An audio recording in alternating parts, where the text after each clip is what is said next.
Sections के लिए।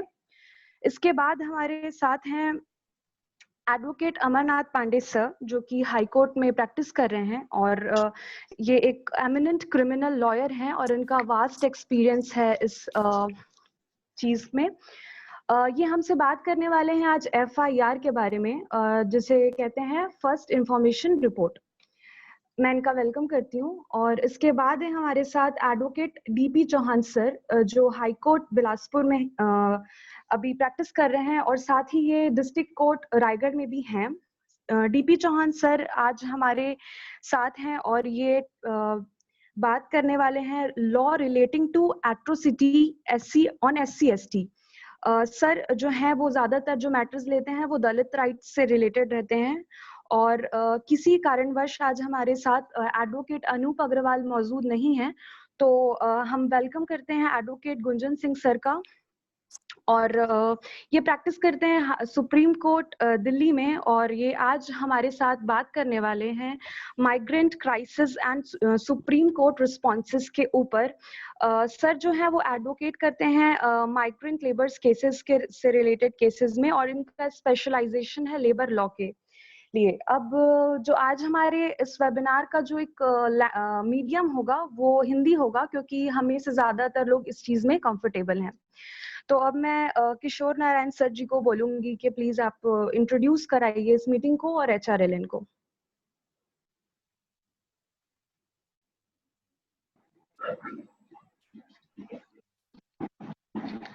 Thank you Pallak. सबसे पहले मैं ह्यूमन राइट्स लॉ नेटवर्क जो इस वेबिनार का होस्ट है उसके बारे में 2 मिनट में बताना चाहूँगा। इसके पहले सारे स्टूडेंट्स को गुड मॉर्निंग और गुड आफ्टरनून हो चुका शायद अभी। तो ह्यूमन राइट्स लॉ नेटवर्क जो है ये बेसिकली वकीलों की संस्था है जिसमें अक्रॉस द कंट्री कम से कम 200 लॉयर्स जो हैं जुड़े हुए हैं और ह्यूमन राइट्स के मुद्दों पे काम करते हैं। पहले भी हमारे साथ बहुत सारे लॉयर्स जुड़े और वो अपने अपने फील्ड पे अभी अपने स्टेट में अपने हाई कोर्ट्स पे या डिस्ट्रिक्ट कोर्ट्स पे ह्यूमन राइट्स का काम करते हैं। और जो ह्यूमन राइट्स लॉ नेटवर्क है उसके फाउंडर डायरेक्टर हैं कॉलिन गोंजाल्विस, जो सुप्रीम कोर्ट में सीनियर एडवोकेट हैं और एक माने जाने पब्लिक इंटरेस्ट लॉयर हैं, ह्यूमन राइट्स लॉयर हैं। तो वो फाउंडर हैं। उसके बाद बहुत सारे एडवोकेट हैं जो करीब हमारी 28 ऑफिस है पूरे कंट्री में और इन सब ऑफिसों में कहीं 5 कहीं 6 लोग जुड़े हुए हैं। इनके साथ में बहुत सारे लोग वॉलंटियर भी हैं जो ह्यूमन राइट्स के फील्ड में एडवोकेसी करते हैं या एक्टिविज्म करते हैं। तो बहुत सारे मुद्दे जो पिछले 25 साल से इस संस्था के द्वारा उठाया गया है जिसका डायरेक्ट बेनिफिट पुअर्स को मिला है, मार्जिनलाइज को मिला है, वीकर सेक्शन के लोगों को मिला है। ये तो एक ब्रीफ इंट्रोडक्शन था ह्यूमन राइट्स लॉ नेटवर्क का। उसके बाद में इस जो हम लोग वेबिनार करा रहे हैं उसके ऑब्जेक्टिव के बारे में थोड़ा बात करेंगे कि इस तरह से स्टूडेंट लोग का एक मीटिंग करा करके साथ में उसका कोई ऑब्जेक्ट होता है हर वेबिनार का। तो बेसिकली इस वेबिनार का मेन ऑब्जेक्ट है कि जो स्टूडेंट्स ह्यूमन राइट्स में अपना काम करना चाहते हैं स्टूडेंट लाइफ में भी और बाद में जब वो लॉयर बन जाएंगे, तो उन लोगों को पॉइंट आउट करना कि ये हैं जो इस फील्ड में काम करना चाहते हैं और एक ग्रुप फॉर्म करना जिसको हम स्टूडेंट्स फॉर ह्यूमन राइट्स बोल रहे हैं इस वेबिनार में। तो बेसिकली वो मेन ऑब्जेक्टिव है। उसके अलावा जो टॉपिक्स हैं वो तो मतलब आप कहीं और भी नेट में जाएंगे तो जान जाएंगे, किसी स्पीकर की जरूरत नहीं है उसकी जानकारी के लिए। लेकिन एक प्लेटफॉर्म के लिए कुछ इंट्रोडक्टरी टॉपिक्स हैं, 2-3 टॉपिक्स हैं, उस पर चर्चा करने के बाद हम लोग बेसिकली कोऑर्डिनेशन पे ज़्यादा ध्यान देंगे कि किस तरह से हम एक स्टूडेंट्स की बॉडी बना सकें कॉलेज लेवल पे या स्टेट लेवल पे, कि एक ग्रुप बन सके जो आने वाले समय में ह्यूमन राइट्स के लिए काम करेंगे, वीकर सेक्शन के लिए काम करेंगे। क्योंकि ये हम रोज देखते हैं कि बहुत सारे लोग लॉ स्कूल से पास होते हैं, उसके बाद वो अधिकतर लोग एस्पायर करते हैं कि वो कॉर्पोरेट फील्ड में जाएं, लेकिन कुछ होते हैं 5-10% स्टूडेंट्स जो अपने लीगल नॉलेज का या अपने लाइसेंस का उपयोग गरीबों के लिए करना चाहते हैं। और ऐसा नहीं कि उससे वो गरीब लॉयर बन जाते हैं, हाँ एक मिडिल क्लास लाइफ जीते हैं वो एक लेकिन ये है कि उनके काम का बेनिफिट जो है उसका उसका रेमिफिकेशन, उसका जो प्रभाव है वो वाइडर लेवल पे होता है। आप एक केस करके पूरे स्टेट लेवल पे, पूरे कंट्री लेवल पे एक ऐसा ऑर्डर कोर्ट से ले सकते हैं जिसका बेनिफिट पूरे कंट्री को मिले, पूरे। तो ये बेसिक ऑब्जेक्टिव है। स्टूडेंट से रिक्वेस्ट है कि अपना माइक्रोफोन को ऑफ रखेंगे और जो भी क्वेश्चन वगैरह होगा चैट बॉक्स में डालेंगे, तो फिर उसके बाद ओपन डिस्कशन में उसको जो भी स्पीकर हैं उसको आंसर देने का, उसको रिप्लाई करने के लिए कोशिश करेंगे। तो अभी जो मुझे टॉपिक दिया गया है कि how to do a public interest litigation. Public interest litigation जो है, जिसको हम लोग जनहित याचिकाएं भी बोलते हैं हिंदी में, इसको कैसे किया जाता है कोर्ट्स में। आवाज वगैरह आ रहा है ठीक से? आवाज आ रहा है क्या? Okay, thank you. जी जी। तो जनहित याचिकाएं, जैसे आप लोग अगर बहुत सारे लोग शायद हो सकता है कि फर्स्ट ईयर में हो, सेकेंड ईयर में हो, थर्ड ईयर में हो, कॉन्स्टिट्यूशन पढ़े हैं या नहीं पढ़े हैं, लेकिन बेसिकली लॉ स्टूडेंट्स को कुछ कुछ बेसिक जानकारी जनहित याचिकाओं के बारे में ऑलरेडी होती है। फिर भी थोड़ा सा मैं ब्रीफ उसको बताना चाहूंगा। जो जनहित याचिकाएं हैं वो हम हाई कोर्ट में कर सकते हैं, जनहित याचिका हम सुप्रीम कोर्ट में कर सकते हैं, और कुछ लेवल तक हम जनहित याचिका लोअर कोर्ट में भी करते हैं, लेकिन उसको स्ट्रिक्टली टेक्निकली जनहित याचिका नहीं बोलते, उसको हम रेपिटेटिव सूट बोल देते हैं, या 133 में जो न्यूसेंस का हम एसडीएम के यहाँ डालते हैं वो सब। लेकिन टेक्निकली बोला जाए तो जनहित याचिका हाई कोर्ट और सुप्रीम कोर्ट में होता है। हाई कोर्ट में हम अंडर आर्टिकल 226 फाइल करते हैं, और सुप्रीम कोर्ट में वही याचिकाएं जो है अंडर आर्टिकल 32 फाइल होती है। तो इसका जो बेसिक प्रीमाइस है जनहित याचिका का या पब्लिक इंटरेस्ट लिटिगेशन का, ये है कि ऐसा लॉ स्टूडेंट हम जानते हैं कि वही व्यक्ति कोर्ट जा सकता है जिसके अधिकारों का हनन हुआ या जिसको कोई क्षति पहुंचाई गई। हेलो। अगर ए को क्षति हुई है तो बी उसमें कोर्ट नहीं जा सकता। ये ट्रेडिशनली जो है वो एक लीगल प्रिंसिपल है, जिसको हम हमारे लॉ के लैंग्वेज पे रूल ऑफ लोकस स्टैंडाई बोलते हैं, कि जो व्यक्ति अग्रीव है, जिसको कोई क्षति हुई है, वो कोर्ट के दरवाजे में जा करके अपना मौलिक अधिकारों का हनन होने का ग्रीवांस कोर्ट में लेके जा सकता है और वहां से रेमेडी ले सकता है। लेकिन इस दौरान जब इस प्रिंसिपल को फॉलो किया जा रहा था, तो बहुत जगह में सुप्रीम कोर्ट के द्वारा 80s में ऑब्जर्व किया गया कि बहुत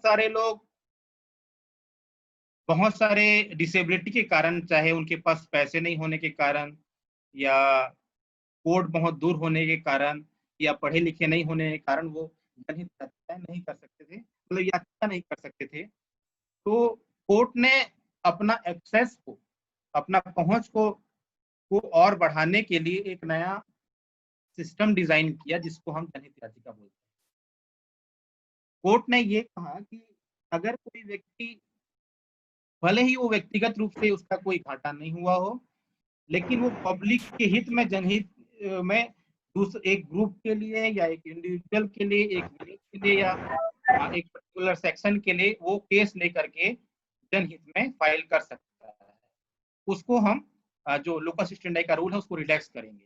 इस तरह से 80s में जस्टिस भगवती, कृष्णा अय्यर, ये सब जज आए और ये एक नया मेथड डिजाइन किया, और धीरे धीरे वो डेवलप होते गया, और बाद में कोर्ट ने उसको थोड़ा सा लिमिट करने की भी कोशिश की, ताकि जो फ्रीवलस जनहित याचिकाएं हो वो ना आ सकें, और बहुत सारे मुद्दों पे जनहित याचिकाएं धीरे धीरे आने लगी। शुरू में जनहित याचिकाएं जो थी वो बेसिकली बॉन्डेड लेबर से स्टार्ट हुआ था। उसके बाद जो प्रिजनर्स हैं उनके लिए आप लोग जानते होंगे हुसैन आरा खातून का केस था, वो स्टार्ट हुआ। फिर एक 90s में एक दौर चला जहां पर पर्यावरण को प्रोटेक्ट करने के लिए बहुत सारी जनहित याचिकाएं लगाई गई। इस तरह से बहुत सारे धीरे धीरे ये जो जनहित याचिका का जो जूरिस्प्रूडेंस है वो धीरे धीरे डेवलप हुआ। तो कई तरीके हैं, जैसे कोई स्टूडेंट है वो अगर एक लेटर भी लिखता है हाई कोर्ट को किसी जनहित के मुद्दे पे, तो उसको कोर्ट स्व मोटो ले लेती है या स्व प्रेरणा से ले लेती है, उसको लेटर पिटीशन के रूप में कन्वर्ट कर देती है। या फिर कोई इंडिविजुअल जो जिसको लगता है कि वो केस करे किसी मुद्दे को लेकर के, तो उसको भी कोर्ट पब्लिक इंटरेस्ट लिटिगेशन के रूप में लेती है। या फिर कोई सिविल सोसाइटी ग्रुप है या कोई एनजीओ है या कोई चाहे रजिस्टर्ड हो चाहे ना हो, वो भी किसी मुद्दे को हाई कोर्ट में या सुप्रीम कोर्ट में लेके जाते हैं, तो उसको भी जनहित याचिका के रूप में कोर्ट एक्सेप्ट करती है और उसमें जो जरूरत के डायरेक्शन है वो पास करती है। तो बेसिकली ये है। अब थोड़ा सा एक एग्जांपल लेते हैं इसको समझने के लिए, क्योंकि ये तो थियोरेटिकली है, ये बहुत लंबा भी जा सकता है। जैसे कि छत्तीसगढ़ हाई कोर्ट में एक जनहित याचिका लगी थी। उस जनहित याचिका में ये बोला गया था कि जो प्रिजनर्स हैं वो जैसे कि शायद लाइफ इम्प्रिजनमेंट वाले हो सकते हैं जिसको आजीवन कारावास मिली हुई है, उनमें से अधिकतर प्रिजनर्स का ये है कि जेल मैनुअल जो है छत्तीसगढ़ का, उसके हिसाब से ये है कि अगर कोई प्रिजनर 14 साल कंप्लीट कर लिया है जेल में और जेल अथॉरिटी को लगता है कि उसके व्यवहार में, उसके लाइफ में सुधार हो गया है और एक अच्छा नागरिक वो बन सकता है, तो 14 साल के बाद उसको रिहा करने पे कोर्ट विचार कर सकती है या जेल अथॉरिटी या स्टेट विचार कर सकती है। लेकिन इस जेल मैनुअल के प्रावधान का छत्तीसगढ़ में उपयोग नहीं किया जा रहा था और बहुत सारे लोग 25 साल, 26 साल, 27 साल से जेल में थे। मतलब जैसे कोई 18 साल की उम्र में जेल में गया तो वो 45 साल, 50 साल उसकी उम्र हो गई, वो जेल में ही है और हो सकता है कि 70-80 साल तक भी वो जेल में रहे।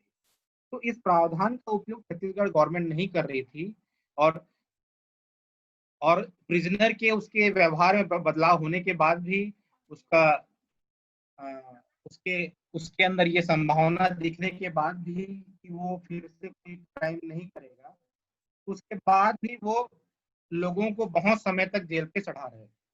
तो इस मुद्दे को लेकर के जनहित याचिका लगाई गई थी हमारे द्वारा हाई कोर्ट में। तो उसमें हाई कोर्ट ने जेल विभाग को डायरेक्शन दिया कि आप स्टेट लीगल सर्विस अथॉरिटी का उपयोग कीजिए, डिस्ट्रिक्ट कलेक्टर का उपयोग कीजिए और एक ग्रुप बना करके सारे सेंट्रल जेल में स्टडी कीजिए कि ऐसे कौन कौन से कैदी हैं जो 14 साल काट चुके हैं और उसके बाद भी उनके रिहाई पर कभी विचार नहीं किया गया। तो इसका रिजल्ट ये हुआ कि स्टेट जो है वो करीब 260 लोगों का लिस्ट दी और उसमें बोले कि ये 260 कैदी हैं जिनको 14 साल हो गया है या 30 साल हो गया, 25 साल हो गया, लेकिन ये रिहा नहीं हो पाए हैं, हालांकि इनके व्यवहार में परिवर्तन आ गया है। तो इस जनहित याचिका से ये हुआ कि ये 260 में से लगभग के लगभग सारे कैदी रिहा हो गए 1 साल में। तो इसमें हम देख सकते हैं कि कैदी ने खुद याचिका नहीं लगाई थी हाईकोर्ट में, कोई और उनके तरफ से गया था जनहित के रूप में। तो इस तरह से जनहित याचिका जो है वो कार्य करती है। ये मैं एग्जांपल के रूप में बताया, आप कई सारे मुद्दों पे कर सकते हैं, पर्यावरण के मुद्दों पे कर सकते हैं, ट्राइबल राइट्स के मुद्दे पे कर सकते हैं, कहीं पर बॉन्डेड लेबर्स के लिए कर सकते हैं, आप माइग्रेंट वर्कर्स के लिए कर सकते हैं, कहीं पर मिनिमम वेजेस नहीं मिल रहा है उस पर कर सकते हैं, बच्चों का रिहेबिलिटेशन नहीं हो पा रहा है वो या उनके पेरेंट्स नहीं है, इस मुद्दे को लेकर के बहुत सारे वैरायटी हैं जिस पे आप जनहित याचिका लगा सकते हैं। तो बेसिकली मुझे इतनी ही सारी बातें बतानी थी। ये तो बहुत बड़ा टॉपिक है, लेकिन समय जो है स्पीकर्स को 12 से 15 मिनट दिया गया है, तो उसको ध्यान में रखते हुए अपनी बात रखूंगा, यहाँ पर समाप्त करूंगा। और जो क्वेश्चन वगैरह हैं आप लोग चैट बॉक्स में डाल सकते हैं। जब चारों स्पीकर बोल लेंगे तो उसके बाद हम लोग कोशिश करेंगे आपके क्वेश्चन का आंसर। जी पलक, जी अब मैं रिक्वेस्ट करूंगी एडवोकेट अमरनाथ पांडे सर जी से कि वो हमें बताएं फर्स्ट इंफॉर्मेशन रिपोर्ट एफआईआर के बारे में। सर।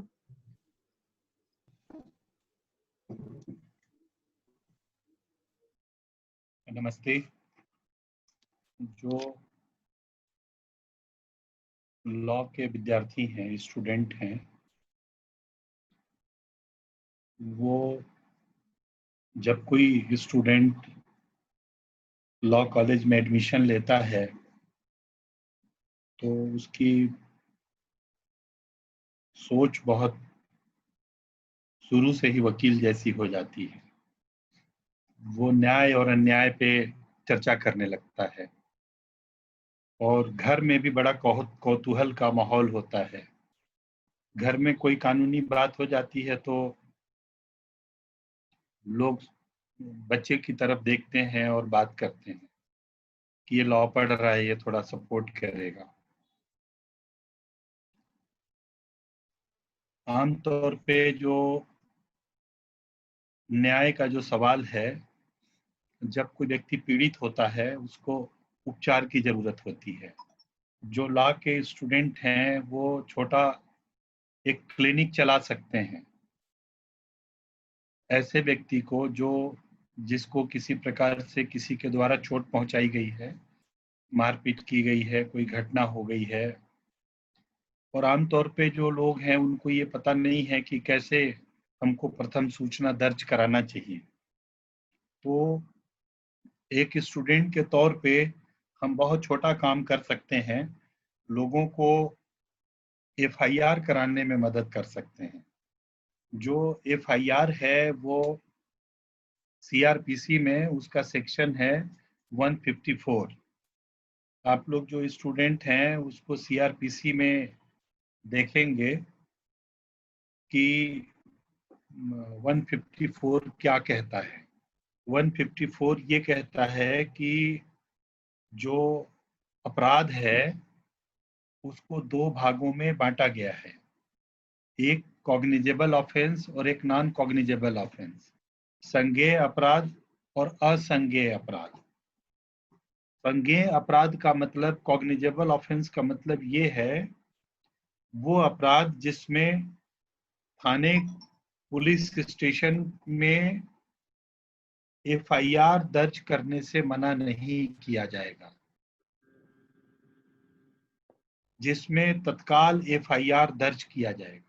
154 का जो सब सेक्शन 1 है वो ये कहता है कि कोई भी जो कॉग्निजेबल ऑफेंस की सूचना पुलिस स्टेशन में दी जाएगी उसको तत्काल दर्ज कर लिया जाएगा।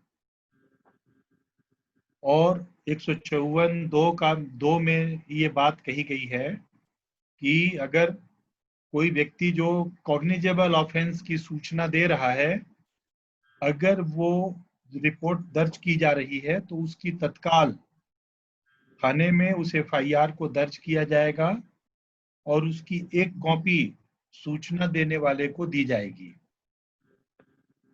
तीसरा उसमें महत्वपूर्ण विषय है वो ये है कि अगर कोई व्यक्ति कॉग्निजेबल ऑफेंस की सूचना देता है और अगर थाना प्रभारी या इस पुलिस थाने में जो डे अफसर है, हर थाने में एफआईआर दर्ज करने के लिए एक अधिकारी की नियुक्ति होती है।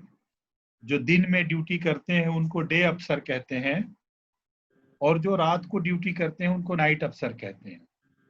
एफआईआर दर्ज करने के लिए थाने में एक व्यक्ति को जिम्मेदारी दी गई रहती है। 8-8 घंटे का समय होता है और 3 पाली में थाने में एफआईआर दर्ज होती है। अगर कोई व्यक्ति जो कॉग्निजेबल ऑफेंस की सूचना देने गया है, अगर उसकी रिपोर्ट दर्ज नहीं की जाती है तो उसके लिए 154(3) में इस बात की व्यवस्था है कि लिखित रिपोर्ट डाक से पुलिस अधीक्षक को भेजेगा और पुलिस अधीक्षक उसकी जांच करा करके उसकी प्रथम सूचना दर्ज कराएगा। जो प्रथम सूचना रिपोर्ट है, जैसा मैं बताया आप लोगों को कि कॉग्निजेबल ऑफेंस और नॉन कॉग्निजेबल ऑफेंस तो जो नॉन कॉग्निजेबल ऑफेंस है वो थोड़ा सामाजिक तौर पे बहुत तुच्छ प्रकृति के अपराध हैं जो आम तौर पे लोगों के बीच में घटित हो जाता है। लोगों को अनावश्यक परेशानी से बचाने के लिए उसके बारे में ये कहा गया है नॉन कॉग्निजेबल ऑफेंस के बारे में कि उस थाने के संबंधित क्षेत्राधिकार को रखने वाले मजिस्ट्रेट की अनुमति के बगैर, परिवाद के बगैर, जो नॉन कॉग्निजेबल ऑफेंस है, अगर कोई व्यक्ति इस बात का भी आहत है कि उसके साथ जो घटना घटी है वो नॉन कॉग्निजेबल है लेकिन वो फिर भी न्याय चाहता है, तो उसको ऐसे मामले में कोर्ट जाना पड़ेगा। और जब वो जाकर के थाने में कोई जो व्यक्ति आहत है उसको इस बात की जानकारी नहीं होती है कि उसके साथ जो घटना घटी है वो कॉग्निजेबल है कि नॉन कॉग्निजेबल है। जब थाने में वो जाता है और उसको थानेदार या जो एफआईआर करने के लिए अधिकृत अधिकारी है वो कहता है कि अरे भाई ये तो बहुत छोटा अपराध है, ये अपराध नॉन कॉग्निजेबल ऑफेंस है, हम इस पर आपकी एफआईआर दर्ज नहीं कर सकते, तो उसके लिए 155 उसको अदम दस्तंदाजी रिपोर्ट कहते हैं कानूनी भाषा में।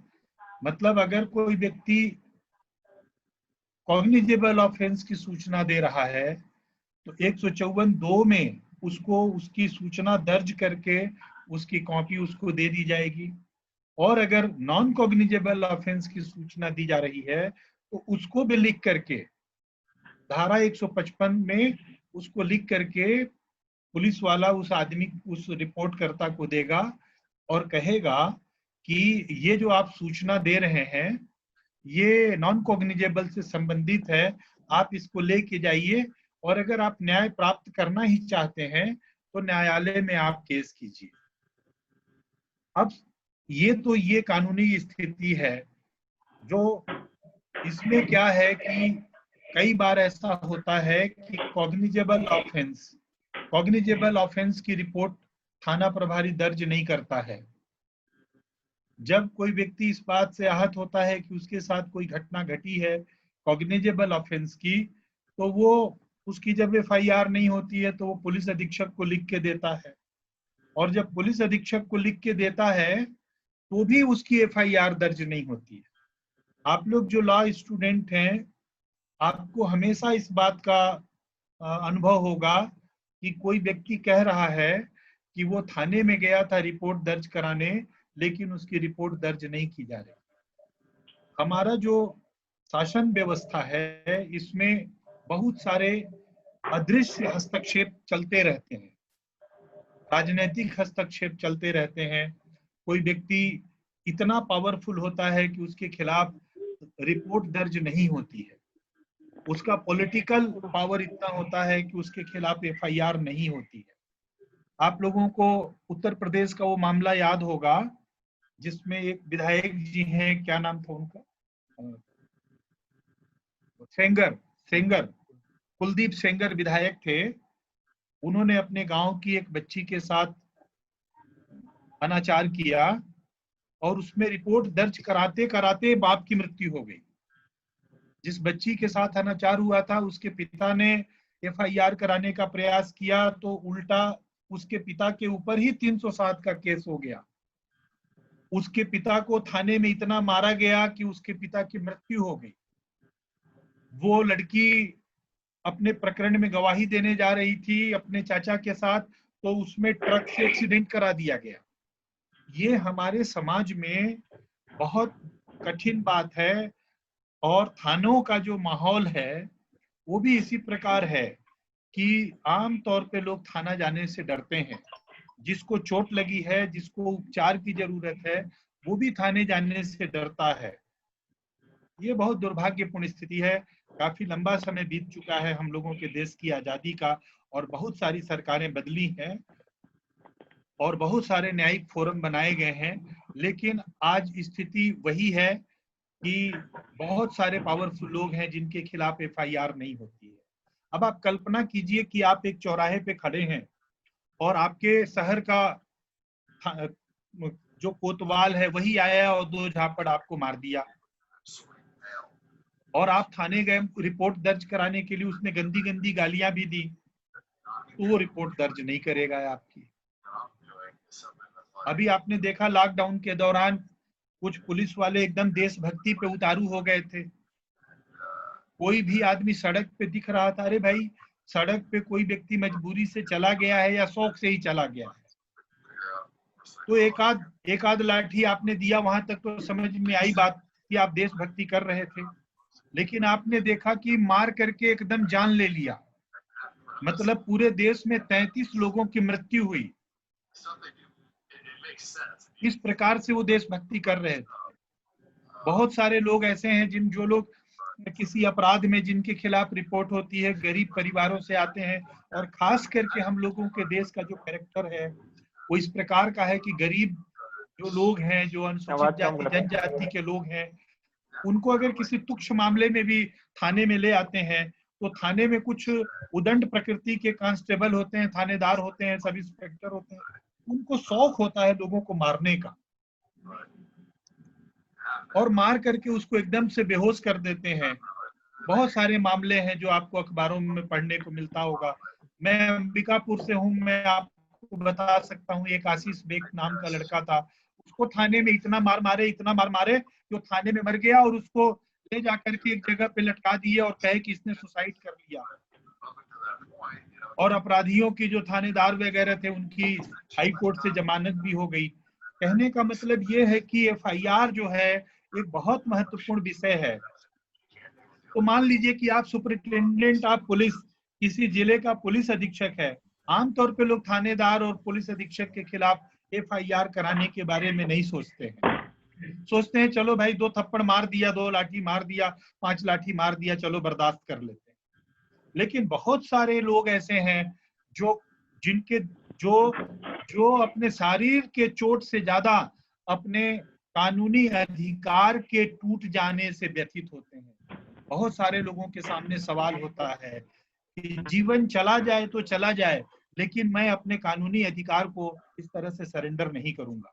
सुप्रीम कोर्ट ने बार बार और कई केसों में इस बात को कहा है कि कॉग्निजेबल ऑफेंस की सूचना, अगर कोई सूचना जो थाने के एसएचओ को या थाने में जिस व्यक्ति को अधिकृत किया गया है कि वो एफआईआर दर्ज करेगा, अगर उसको सूचना दी जा रही है और उस सूचना को सुनने से ऐसा प्रतीत होता है कि ये कॉग्निजेबल ऑफेंस है, तो थाने प्रभारी और रिपोर्ट दर्ज करने वाले की ये ड्यूटी नहीं है कि वो पहले पता लगाने जाएगा कि सूचना देने वाला जो सूचना दे रहा है वो झूठी सूचना दे रहा है कि सच्ची सूचना। लेकिन आजकल हमारे प्रदेश और देश में जो परिस्थिति है वो ये है कि जब कोई व्यक्ति कॉग्निजेबल ऑफेंस की सूचना देने के लिए थाने में जाता है, सबसे पहले थाने में बार्गेनिंग शुरू होती है। तो थानेदार कहता है कि ठीक है आप बता दीजिए क्या हुआ, तो वो स्टोरी को एक सादे पन्ने पे लिख लेता है। वो आदमी कहता है कि नहीं भाई मेरे को दीजिए। बहुत सारे वकील साहब लोगों ने बहुत सारे कार्यक्रमों में कहा है कि अपराध दर्ज करके उसकी पावती मिलती है, तो दरोगा उसको डांटता है कि तुम बहुत बड़े वकील बन गए हो, चलो हटो उधर किनारे बैठो, अभी तुमको लिख के नहीं देंगे, जाओ घर 1 घंटे के बाद आना। इस बीच बार्गेनिंग शुरू होती है। जिसके खिलाफ एफआईआर दर्ज कराने की बात होती है उसको थानेदार बुलाता है थाने में और कहता है कि तुम्हारे खिलाफ ये एफआईआर दर्ज होने के लिए आया है, तुम 10,000 दो, 20,000 दो, 50,000 दो। इसकी बार्गेनिंग शुरू होती है। अगर वो पैसा दे दिया तो एफआईआर कराना तो बड़ा मुश्किल हो गया। तो मैं इस बारे में बता रहा था कि 154(3) जो है वो ये है कि जब थानेदार एफआईआर नहीं लिखेगा तो आपको 154(3) में पुलिस अधीक्षक को डाक से लिख के भेजने का अधिकार है। अब डाक के बारे में सोच लीजिए, आपका झगड़ा पुलिस अधीक्षक से है, आपका झगड़ा उप पुलिस अधीक्षक से है, आपको थानेदार ने मार दिया है, आपको डर लगता है कि आप पुलिस अधीक्षक के पास जाएंगे तो वो आपके साथ अभद्रता कर सकता है, गाली गलौज कर सकता है, मारपीट कर सकता है। तो इस कानून को बनाने वाले बहुत समझदार थे। उन्होंने कहा कि ऐसा व्यक्ति उस शिकायत को लिख करके पोस्ट से भेज दे और एक निश्चित समय तक आप इंतजार कर लीजिए। अगर आपकी एफआईआर दर्ज नहीं होती है तो आपके लिए उसका अगला उपचार है सीआरपीसी में सेक्शन 156(3) 156(3). आप एक एप्लीकेशन आप पता लगा लेंगे, कोर्ट में जाएंगे, आप लॉ स्टूडेंट है, मैं आप ही को कह रहा हूं, आप एक सिंपल आवेदन बनाइए, पता लगा लीजिए कि जो अपराध होता है उसका एक जुरिडिक्शन होता है। थाने, हर अपराध एक थाना क्षेत्र में गठित, हर गांव, हर स्थान, इवन एक खसरा नंबर जो जमीन का होता है वो ये डिसाइड है कि वो किस थाना क्षेत्र में है। तो जो घटना होती है आपके लिए उस थाना क्षेत्र बना हुआ है, और प्रत्येक जिला, प्रत्येक न्यायालय में जुडिशियल मैजिस्ट्रेट फर्स्ट क्लास जो होता है, जुडिशियल मैजिस्ट्रेट जो सेकेंड क्लास होता है, उसका एक जुरिडिक्शन होता है, उसके पास थाना होता है कि इस थाने का मामला ये मैजिस्ट्रेट सुनेगा, इस थाने का मामला ये मैजिस्ट्रेट सुनेगा। जिस थाने का मामला है उस मामले का आप न्यायालय में जाएंगे, पूछेंगे कि इस थाने का मामला है, किस कोर्ट में होगा, लोग बता देंगे। आप उस मैजिस्ट्रेट के नाम से एक एप्लीकेशन बनाएंगे कि न्यायालय श्रीमान जुडिशियल मैजिस्ट्रेट फर्स्ट क्लास, और उसमें लिख के देंगे कि मेरे साथ ऐसी ऐसी घटना हुई है, थाने में मेरी रिपोर्ट दर्ज नहीं की जा रही थी, उसकी मैंने लिखित में भी शिकायत दी थी, फिर भी मेरी रिपोर्ट दर्ज नहीं हुई, पुलिस अधीक्षक को भी मैंने लेटर भेजा है लेकिन उस पर भी मेरी रिपोर्ट दर्ज नहीं हुई है। वो दोनों रिपोर्ट की कॉपी मैं इस आवेदन के साथ संलग्न कर रहा हूँ, तो कृपया थाने, और जो मेरे साथ घटना हुई है वो धारा इससे संबंधित है जो कॉग्निजेबल ऑफेंस है, इसको थाने भेज करके एफआईआर दर्ज कराने की कृपा कीजिए। आपके आवेदन को देख करके जो मजिस्ट्रेट हैं, अगर उनका समाधान हो जाता है कि आप जिस घटना के बारे में बता रहे हैं वो कॉग्निजेबल ऑफेंस से संबंधित है, तो संबंधित मजिस्ट्रेट को आदेशित करेंगे कि इसमें आप एफआईआर दर्ज करके दिन 1 सप्ताह के भीतर आप न्यायालय को सूचित कीजिए कि इसमें एफआईआर दर्ज। इस प्रकार जो है ये एक एफआईआर दर्ज कराने की प्रक्रिया है। जैसा मैं बता रहा था कि नॉन कॉग्निजेबल ऑफेंस में डायरेक्ट न्यायालय में जाकर के परिवाद प्रस्तुत करने की बात होती है। कई बार ऐसी बात होती है कि आपने मजिस्ट्रेट को भी आवेदन दिया 156(3) में और उनका समाधान नहीं होता है, वो कहते हैं कि नहीं नहीं कॉग्निजेबल ऑफेंस नहीं है। आप अगर उससे व्यथित हैं तो आपको प्राइवेट परिवाद, प्राइवेट कंप्लेंट फाइल करने का वो है धारा 200 के अंतर्गत उसी मजिस्ट्रेट के यहाँ आप एक आवेदन देंगे कि इस प्रकार से घटना हुई है और इस घटना के ये लोग साक्षी हैं, और फिर उन साक्षियों का वो मैजिस्ट्रेट स्टेटमेंट लेगा, और अगर उसका समाधान हो जाता है कि अपराध घटित हुआ है तो आपका अपराध पंजीबद्ध करें। ये एफआईआर करने की प्रक्रिया है।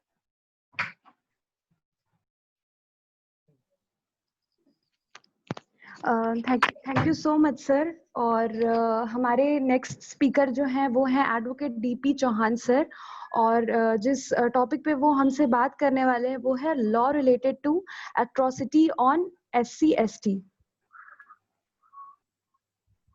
Thank you. मेरी आवाज सुन पा रहे हैं? जी सर।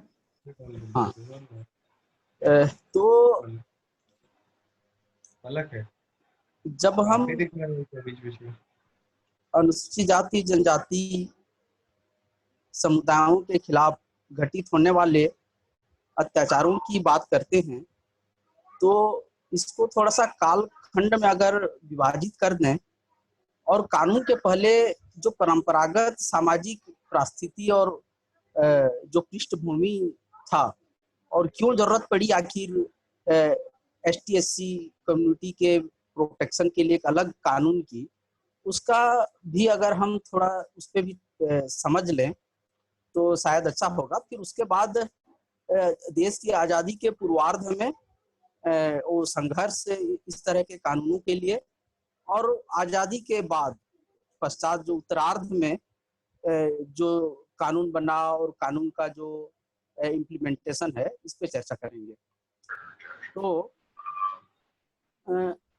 अगर हम देखते हैं देश की आज़ादी के पहले, मतलब आज़ादी के पूर्वार्ध से भी पहले जब संविधान अस्तित्व में नहीं थे, तो हमारी जो सामाजिक व्यवस्था है, उस सामाजिक व्यवस्था में जिनको आज हम अनुसूचित जाति जनजाति दलित आदिवासी शब्दों से जिनको संबोधित करते हैं, वो जो समुदाय थे, चाहे सामाजिक रूप से चाहे व्यक्तिगत रूप से। मतलब इनकी जो सामाजिक स्थिति बहुत निम्न थी और तमाम जो संसाधन थे, जीने के संसाधन, शिक्षा के अवसर, स्वास्थ्य के अवसर, चाहे जो गतिशीलता के जो अवसर हैं, उनके लिए सामाजिक नियमों के मुताबिक जो उस वक्त प्रचलित थे बहुत बाधक थे। और अभी हम बोलचाल की भाषा में जैसे कह देते हैं कि मतलब ST-SC कानून का जब यूज होता है तो सामान्यतः पर ये मान लिया जाता है बहुत ज्यादा स्तर पे कि नहीं, चलो मतलब इस कानून का दुरुपयोग हो रहा है। मतलब सुप्रीम कोर्ट तक इस तरह की दलीलें हुई हैं। तो वास्तव में जो सामाजिक समता और न्याय, अगर कोई देश जब बनता है, जब कोई देश है, तो सभी लोगों को किस तरह से समाज के मुख्य धारा में आना चाहिए और आके सबकी जब तक भागीदारी नहीं होगी, तब तक हम उन लक्ष्यों को नहीं प्राप्त कर सकते जो कि एक बेहतर समाज हो। तो हम जब पिछले कालक्रम में देखते हैं आजादी के पहले, तो जो कामगार समुदाय थे और जो मजदूर, अगर हम समझे तो मजदूर एवं किसी श्रमिक जो जातियां थी और जो समाज में जो श्रम करने वाली जातियों का कोई एक निम्नतर स्तर और उनकी जीवन स्तर था, वो उस समय प्रचलित विधानों के हिसाब से मतलब ये हमेशा ध्यान में रखा जाता था कि वो वैसे ही रहें जैसे वो हैं। और उस वक्त के सामाजिक जो बंध थे और जो नियम थे, मतलब जिसका अवशेष आज भी हम देखते हैं, मतलब हर जगह देखते हैं, अगर उसको उस नजरिए से देखने की कोशिश करें, तो जो स्थान सामाजिक पदानुक्रम में उनको मिले थे, हर बार ये कोशिश होता है कि वो मतलब उसे वहां से बाहर न निकल सके। पहले के जो संरचना थी बसाहटों की, चाहे गांव की आबादी की, तब भी मतलब ये जो समुदाय थे किस तरह से मुख्य जो आबादी की बसाहट थी उससे बाहर रहते थे। और तब तक कि ये सुनिश्चित किया जाता था कि ये तब तक मुख्य बस्तियों या आबादी में ना आए जब तक कि इनके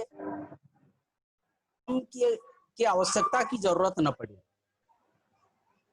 और इस तरह से मतलब बिल्कुल ही उनके जीवन के सामने गतिशीलता नहीं थी, मतलब जैसा है यथास्थिति बने रहे। तो जब देश की आजादी के संघर्ष हुए, इस आजादी के संघर्ष के साथ ही इन समुदायों ने भी मतलब अपनी मुक्ति का मार्ग तलाशना चालू किया। और जब ये आज जो हमारा भारत देश है, ये जो ब्रिटिश काल में ये भारत देश को आजाद करने के लिए भारत सरकार अधिनियम, एक अधिनियम है जिसका नाम है भारत सरकार अधिनियम, जो ब्रिटिश काल में ये आया अस्तित्व में। और 1920 मतलब 1920 को भारत सरकार अधिनियम की समीक्षा करने के लिए ब्रिटिशों का दल भारत आया था। और भारत जब आया था तभी एक मौका मिला कि ये बात कैसे हम अपनी बात को रख सकें। और तब ध्यान में तो जरूर आया ब्रिटिश दल के, लेकिन तब कोई उल्लेखनीय मतलब इस मुद्दे को या इस संघर्ष को या इस मांग को कोई मतलब उल्लेखनीय दर्जा नहीं मिल पाया या कोई जगह नहीं मिल पाया। उसके बाद जो भारत वैधानिक आयोग, जिसको हम साइमन कमीशन बोलते हैं, ये जो 1928 में जब आया, और उस वक्त जो बहिष्कृत हितकारिणी सभा, जो डॉक्टर आम्बेडकर का जो आंदोलन और संघर्ष उस वक्त था, और जब कोलाबा जिले जो महाराष्ट्र है, वहाँ के महाड़ तालाब में सार्वजनिक जो पीने का पानी, मतलब याद रखिए कि जो सार्वजनिक स्रोत होते हैं जिसपे सबका जीवन के लिए, जिसपे सबके सार्वजनिक अधिकार की बात होनी चाहिए, मतलब उस सार्वजनिक तालाब से मतलब पीने के पानी का अधिकार नहीं था। तो उस वक्त जब साइमन कमीशन भारत आया था, तब डॉक्टर अंबेडकर ने मतलब ये जो महाड़ सत्याग्रह हुआ, उसके बाद जो समाज में मतलब ऊंची नीची व्यवस्था पे जो आधारित समाज है, उस समाज में एक बड़ा खलबली मच गई और उसके बाद दंगे की परिस्थितियां बन गई। और उसी वक्त जब साइमन कमीशन आया तो पहली बार मतलब इसको व्यापक रूप से इस बात को नोटिस किया गया कि मतलब इस तरह की असमानता और इस तरह के देश के भीतर भी जो देश के नागरिक हैं उनको संघर्ष करना पड़ रहा है। उसके बाद जब देश को आज़ादी मिला और आज़ादी मिलने के बाद जब भारत के संविधान बना और उसकी लागू करने की बात हुई, तो भारत के संविधान के अनुच्छेद 14, अनुच्छेद 15, अनुच्छेद 16 और 17 जो अनुच्छेद है समानता एवं सामाजिक न्याय की बात करता है। तो मतलब समानता और सामाजिक न्याय की बात जो अनुच्छेद 14 से 17 में कही गई है भारत के संविधान में, और देश के तमाम नागरिकों को समानता और सामाजिक न्याय, गौरवपूर्ण जो जीवन है उसके लिए इसकी बात कही गई। अनुच्छेद 21 जब देखेंगे हम तो उसमें जीवन का अधिकार, मतलब जीवन संकट में था, तो इस जीवन के अधिकार की बात अनुच्छेद भारत का संविधान का अनुच्छेद 21 बात करता है। अनुच्छेद जो भारत के संविधान का जो अनुच्छेद 46 ये बात करता है अनुसूचित जाति जनजाति समुदाय के जो शैक्षणिक एवं आर्थिक प्रगति, साथ में उनके सुरक्षा की बात। और यही जो अनुच्छेद है और यही अनुच्छेद एक मार्ग प्रशस्त करता है कि किस तरह से देश के हाशिए में जी रहे, निचले तबके में जी रहे समुदाय के लोगों के लिए एक स्पेशल सुरक्षा कानून की जरूरत है। ये बात को रेखांकित करते हुए एक कानून, स्पेशल एक विशेष कानून बनने का रास्ता साफ होता है। और यहाँ से यह अनुच्छेद 46 से ये बात आगे बढ़ती है। देश में जब संविधान लागू होता है उसके बाद भी हम देखेंगे तो इस कानून को 1955 का एक कानून आप अगर देखेंगे तो नागरिक संरक्षण कानून, एक कानून अस्तित्व में था 1955 में, जिसके तहत अगर किसी भी समुदायों को या व्यक्तियों को उनको जन्म अथवा जाति के आधार पे अपमानित किया जाता है, तब उस समय ज्यादा महत्वपूर्ण सार्वजनिक स्थानों पे अपमान के बात पे ज्यादा फोकस होता था, तो उनके खिलाफ वैधानिक कार्यवाही की जाएगी। और ये भारतीय दंड विधान और जो बंद है उसके तहत इसको एक अपराध माना गया। इसके पहले तक अपराध नहीं माना जाता था कि इन समुदायों के लोगों को अपमानित किया जाना या प्रताड़ित किया जाना। उसके पश्चात आगे चल के 1989 को scheduled caste scheduled tribe prevention of atrocity act अस्तित्व में आता है। अनुसूचित जाति जनजातियों के लिए अत्याचारों से संरक्षण अधिनियम, यह 1989 को आता है और इसमें बहुत व्यापक उपबंध किए गए हैं। साथ ही उपचार की निवारण के साथ ही उपचार की बात भी की गई है कि किस तरह से अनुसूचित जाति जनजाति समुदायों के लोगों के जीवन की सुरक्षा, मतलब गरिमापूर्ण जीवन की सुरक्षा और उनके साथ होने वाले अत्याचार न हो, इसके लिए नियम भी बनाए गए हैं। और उस नियम पे भी अगर आप देखेंगे, कानून और नियम दो अलग चीजें हैं। कानून के साथ नियम बनाना इसलिए जरूरी है क्योंकि दंडात्मक के साथ साथ जब तक उपचारात्मक कदम नहीं उठाए जाएंगे तो उस कानून का ही कोई तात्पर्य नहीं रह जाता।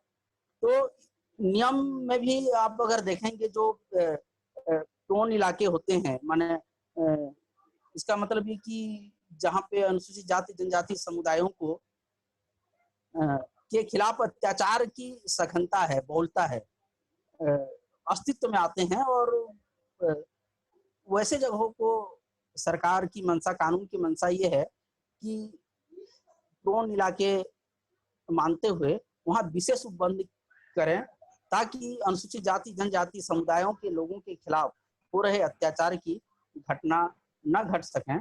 और उसके साथ ही उन आपस में कैसे एक सामाजिक सद्भाव हो, ये सद्भाव के लिए भी व्यापक कार्यक्रम चलाए जाने चाहिए, इसकी बात भी उसमें कही है। उसके बाद ये कानून जो SC/ST POA एक्ट है, इसका संशोधन होता है 2015 और 16 में।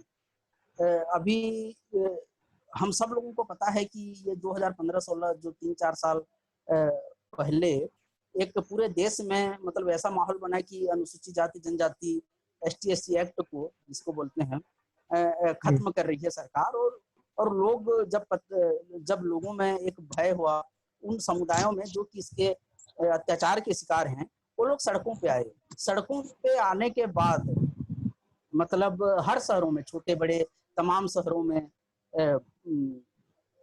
प्रदर्शन हुए, हड़तालें हुई, रैलियां हुई, कहीं कहीं मतलब हिंसक झड़प और अप्रिय घटनाएं घटी।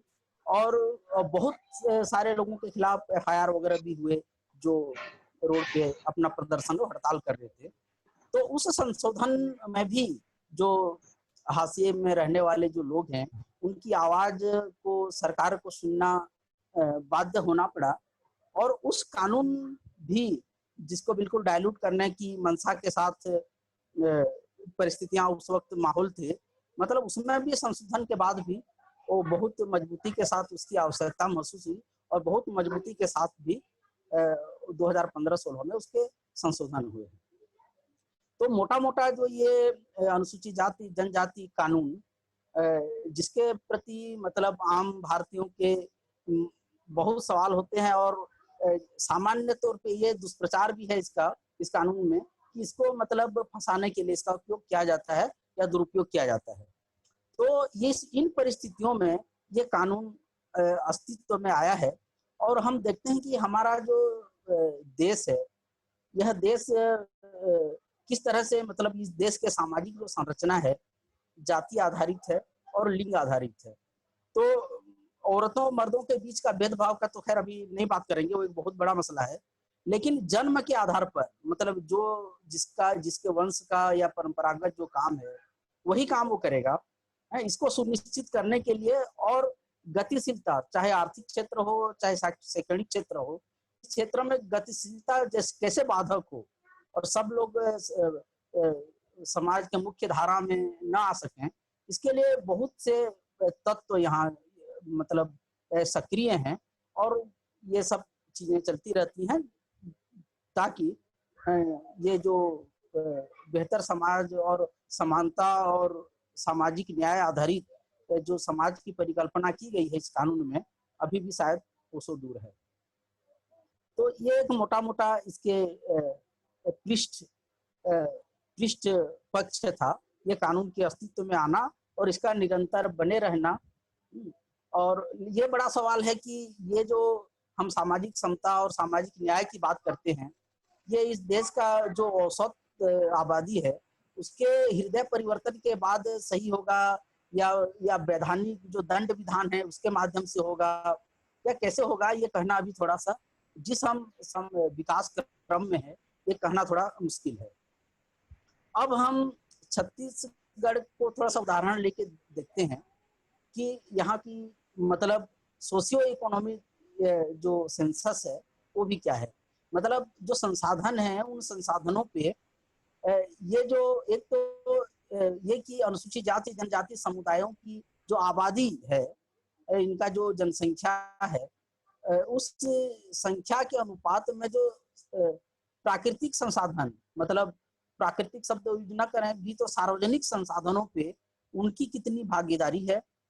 और तीसरी जो चीज है मतलब जब हम कोई राज्य या कोई शहर, कोई नगर, कोई गांव या चाहे देश जब हम बनाते हैं तो इसकी विकास योजना क्या हो, तो उस पे उन समुदायों की जो निर्णायक भागीदारी है मतलब उनकी जगह कहाँ पे है, कि उनकी बात कहाँ पे सुनी जाती है, इस पे थोड़ा सा हम चर्चा करेंगे। तो जैसे कि हम देखते हैं कि हमारा जो छत्तीसगढ़ है, अगर उदाहरण में हम अपने राज्य को लें तो छत्तीसगढ़ की लगभग 71% जो है भूभाग जो है, मतलब जोग्राफिकल है, वो मतलब 5th शेड्यूल जो एक पेशा कानून है, पेशा कानून भारत के संविधान का 5वीं अनुसूची के तहत आता है, जिसमें आदिवासियों के अधिकार की बात कही गई है।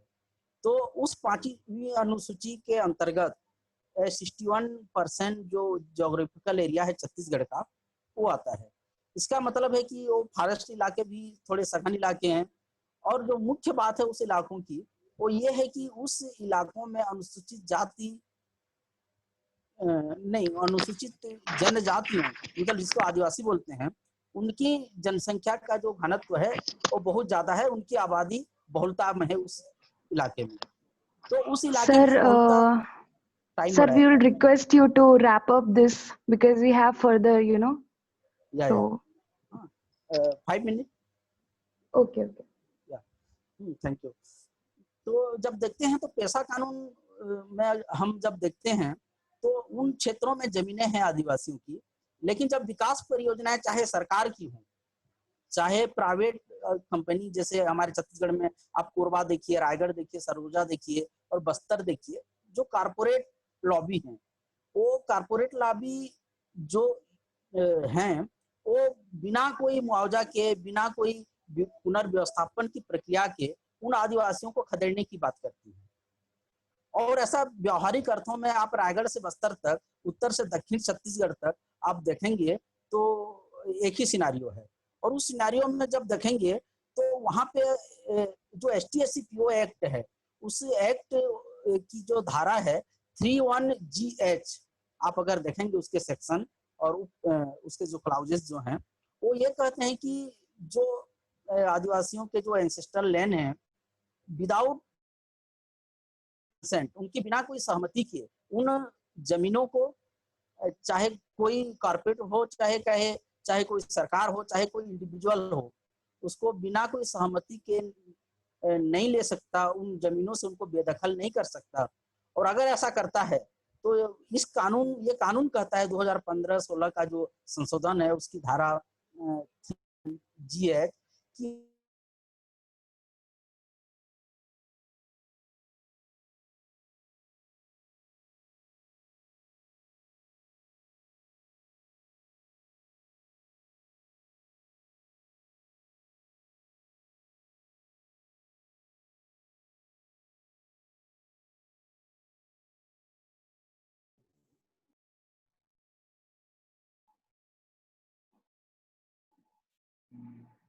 के ऊपर जो खतरे मंडरा रहे हैं, उनके अस्तित्व का जो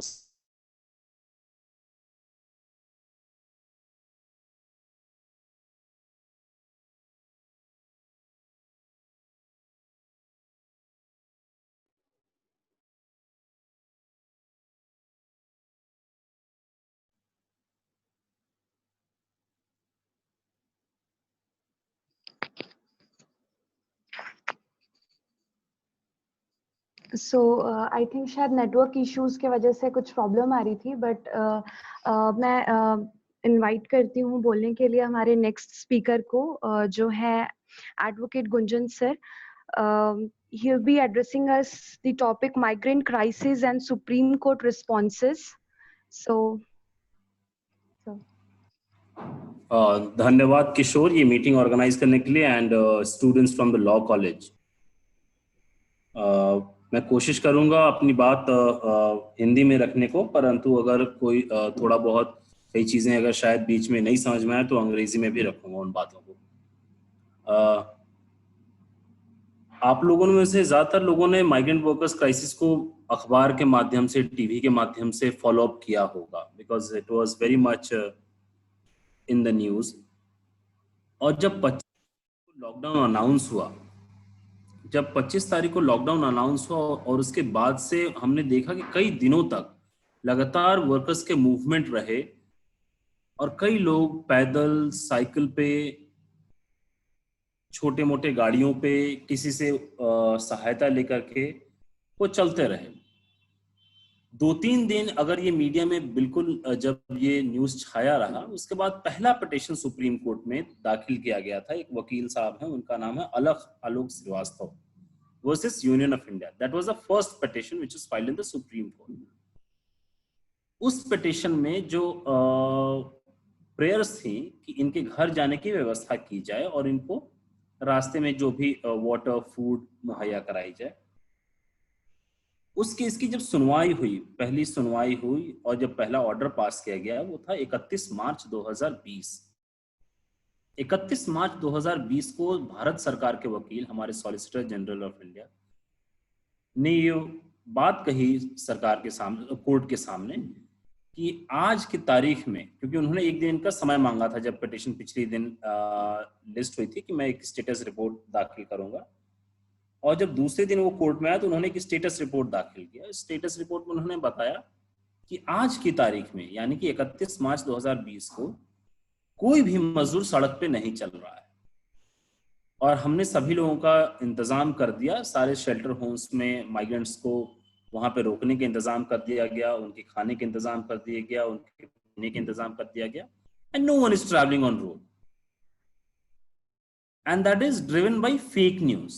That was his submission which was noted by the Supreme Court. Supreme Court ने अपने ऑर्डर में इस बात को लिखा है कि ऐसा सुनने में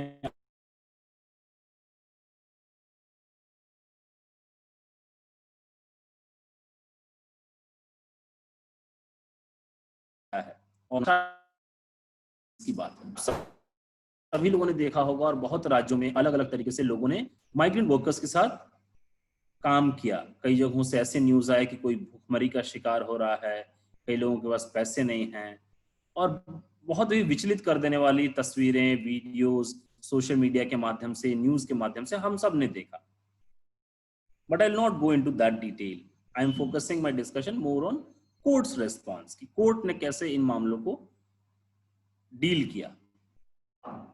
तो उस पूरे महीने तक जब आप देखेंगे कि कोई भी, हर राज्यों में अलग अलग तरीके से लोगों ने पिटीशंस डाली हाई कोर्ट में, और वहां से कई हाई कोर्ट से कई ऑर्डर भी पास किए, कई बहुत अच्छे भी ऑर्डर पास किए, कोई बहुत ही डल ऑर्डर्स पास किए कुछ हाई कोर्ट्स ने, परंतु कोई खास रिलीफ नजर नहीं आ रहा था माइग्रेंट वर्कर्स के लिए, क्योंकि परिस्थिति वैसी ही बनी हुई थी। लोग पूरे अप्रैल, पूरे मई तक स्ट्रगल करते रहे घर जाने के लिए, और इंडस्ट्रीज बंद हो चुकी थी, तो ना तो पैसा था हाथ में, ना कोई सेविंग थी। फिर अलग अलग तरीके के प्रेशर थे माइग्रेंट वर्कर्स के ऊपर, खाने को लेकर के, रेंट को लेकर के, घर जाने के लिए रुपए नहीं थे। फिर इस तरीके से कई सुप्रीम कोर्ट के सीनियर एडवोकेट्स ने 24 तारीख की रात 8 बजे, 25 मई की रात 8 बजे उन्होंने एक लेटर लिखा सुप्रीम कोर्ट के रजिस्ट्री को। सुप्रीम कोर्ट को चीफ जस्टिस को एड्रेस करते हुए रजिस्ट्री को एक लेटर भेजा कि हम बहुत विचलित हैं कोर्ट की रिस्पांस देखते हुए। Supreme Court has failed and has totally accepted the submission made by the central government and we are very disappointed. और एक बहुत ही डिटेल्ड लेटर है जो कि बाद में मीडिया में भी आया। वो उसमें उन्होंने कहा कि कैसे एक एब्डिकेशन ऑफ ड्यूटी है, कोर्ट को जहां पे अपना रोल अदा करना चाहिए था वहां कोर्ट एक फेल किया, डिसअपॉइंट किया सिटीजन्स को, काउंसिल्स को, एडवोकेट्स को, ह्यूमन राइट्स प्रैक्टिशनर्स को, क्योंकि बहुत उम्मीद थी कोर्ट से। उसके बाद 26 तारीख को सुप्रीम कोर्ट ने सुओ मोटो रिट पिटीशन, उसका टाइटल था इन री misery problems and miseries of migrant workers, और ये suo motu writ petition supreme court ने दाखिल किया और 26 तारीख को ये पिटीशन पहली बार लगा। इतने दिनों के बाद लगभग 2 महीने गुजर गए थे, लॉकडाउन को 2 महीने से ज्यादा, लगभग 2 महीने गुजर गए थे, और परेशानियां बिल्कुल वैसी ही थी जैसे शुरुआती दिनों में थी। उसके बाद जब हमने देखा कि क्या क्या मुख्य चीजें हैं, तो उस दिन भी हियरिंग हुई और कोर्ट ने सर्टेन डायरेक्शंस पास किए उसमें। Kishore, if you will permit me, I can just share the screen, और मैं वो ऑर्डर लोगों के सामने पढ़ देना चाहता हूं कि क्या ऑर्डर्स हैं। Yeah, of course, yeah.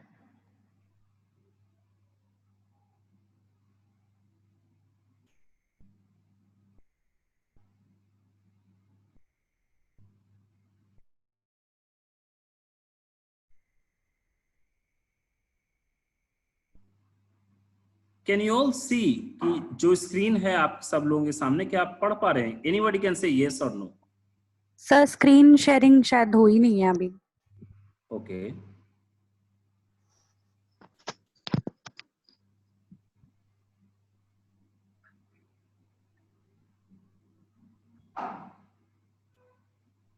Can you all see now? No sir, it's no still sir, आप ही विजिबल है सर, स्क्रीन तो नहीं दिख रही। I think there is some problem, I guess.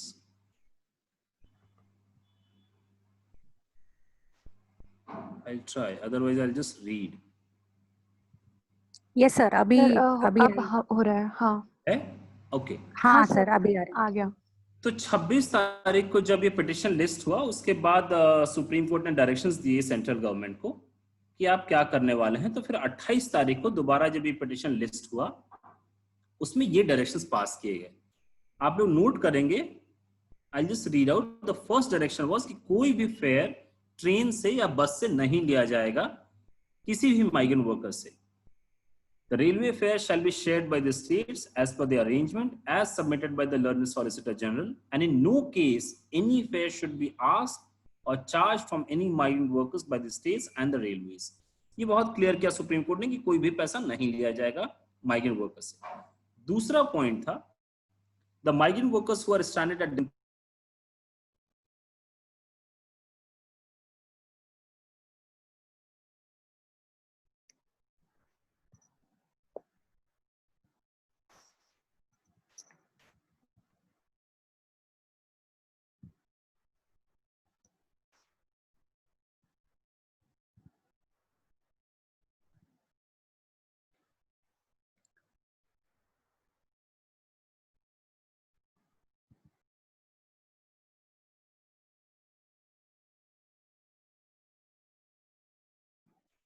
Gunjan, you are not audible.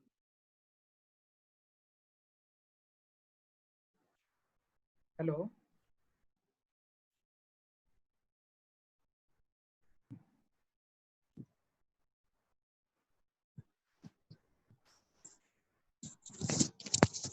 Sir I guess वो निकल गए हैं मीटिंग से बाहर नेटवर्क इश्यूज के वजह से।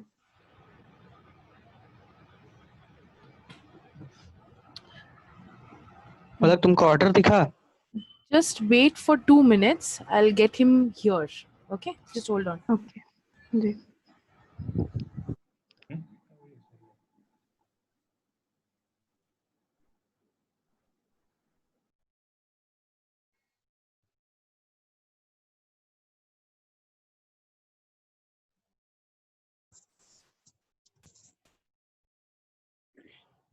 ऑर्डर दिखा, ऑर्डर।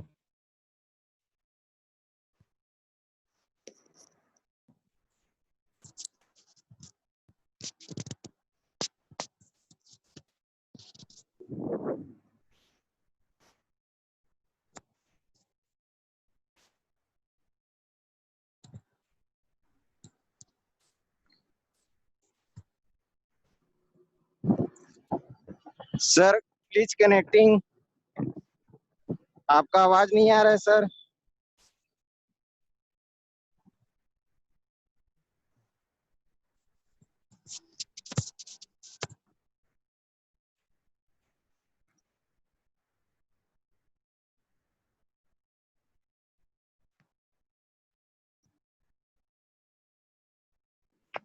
हम वेट करते हैं सर के दोबारा जुड़ने का, और अगर मतलब थोड़ी देर में अगर वो नहीं जुड़ते हैं तो will move towards open discussion.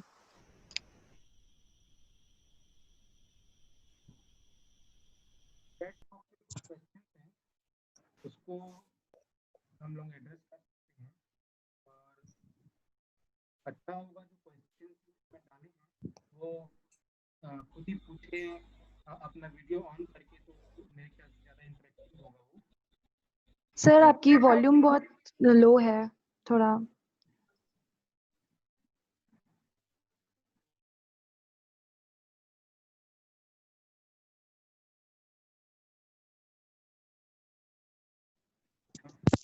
जैसे कि ये हरीश कुमार जी का क्वेश्चन है, कोरोना महामारी चल रहा है, इस बीच जनहित याचिका लगा सकते हैं या नहीं।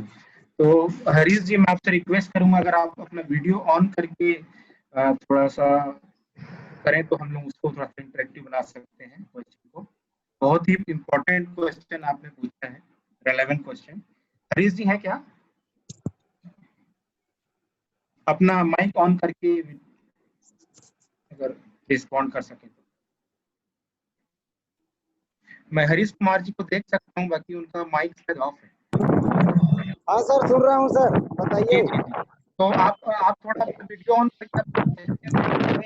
मेरा क्वेश्चन जी सर, मेरा क्वेश्चन ये था कि क्या कोरोना महामारी के अंतर्गत जनहित याचिका दायर कर सकते हैं क्या सर? जी जी।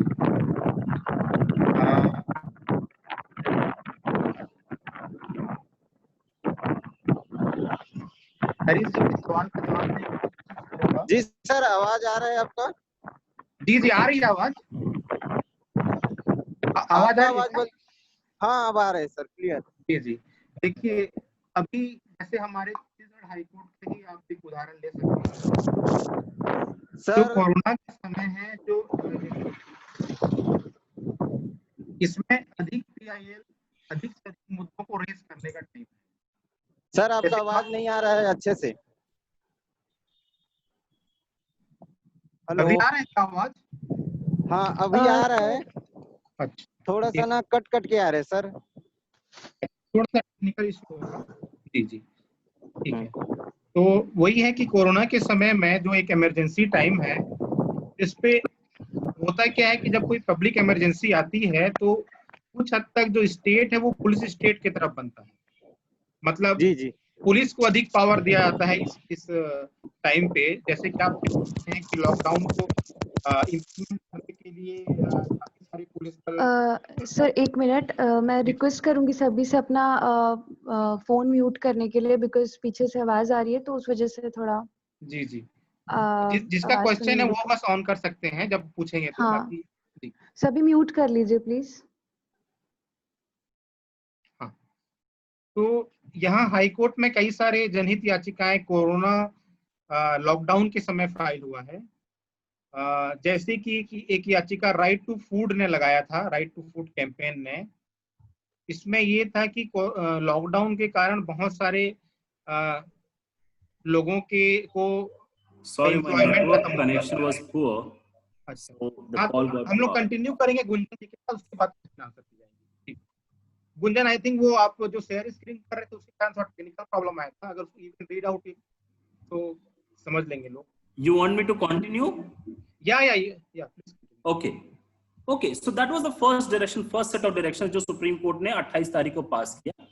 उसके बाद जैसा आप लोगों ने देखा होगा कि कई ही जगहों पे माइग्रेंट वर्कर्स फिर भी चलते रहे। कई जगहों से न्यूज आती रही कि अभी भी ना तो उनका ट्रांसफर का इंतजाम हो रहा है, और कई जगहों पे लाठीचार्ज हुआ। गुजरात में आप लोगों ने देखा होगा वीडियोस में कि कई माइग्रेंट वर्कर्स थाउजेंड्स इन नंबर रोड पे आए। महाराष्ट्र में देवर पिक्चर्स। फिर कई जगहों से ऐसे न्यूज आए कि वहां पे एम्प्लॉयर्स ने माइग्रेंट वर्कर्स को जाने में की परमिशन नहीं दी, उनको जबरदस्ती रोका। So when the case for next came on 5th of June before the Supreme Court, तो वहां पे ये सारी परेशानी हम लोगों ने सुप्रीम कोर्ट के सामने रखी।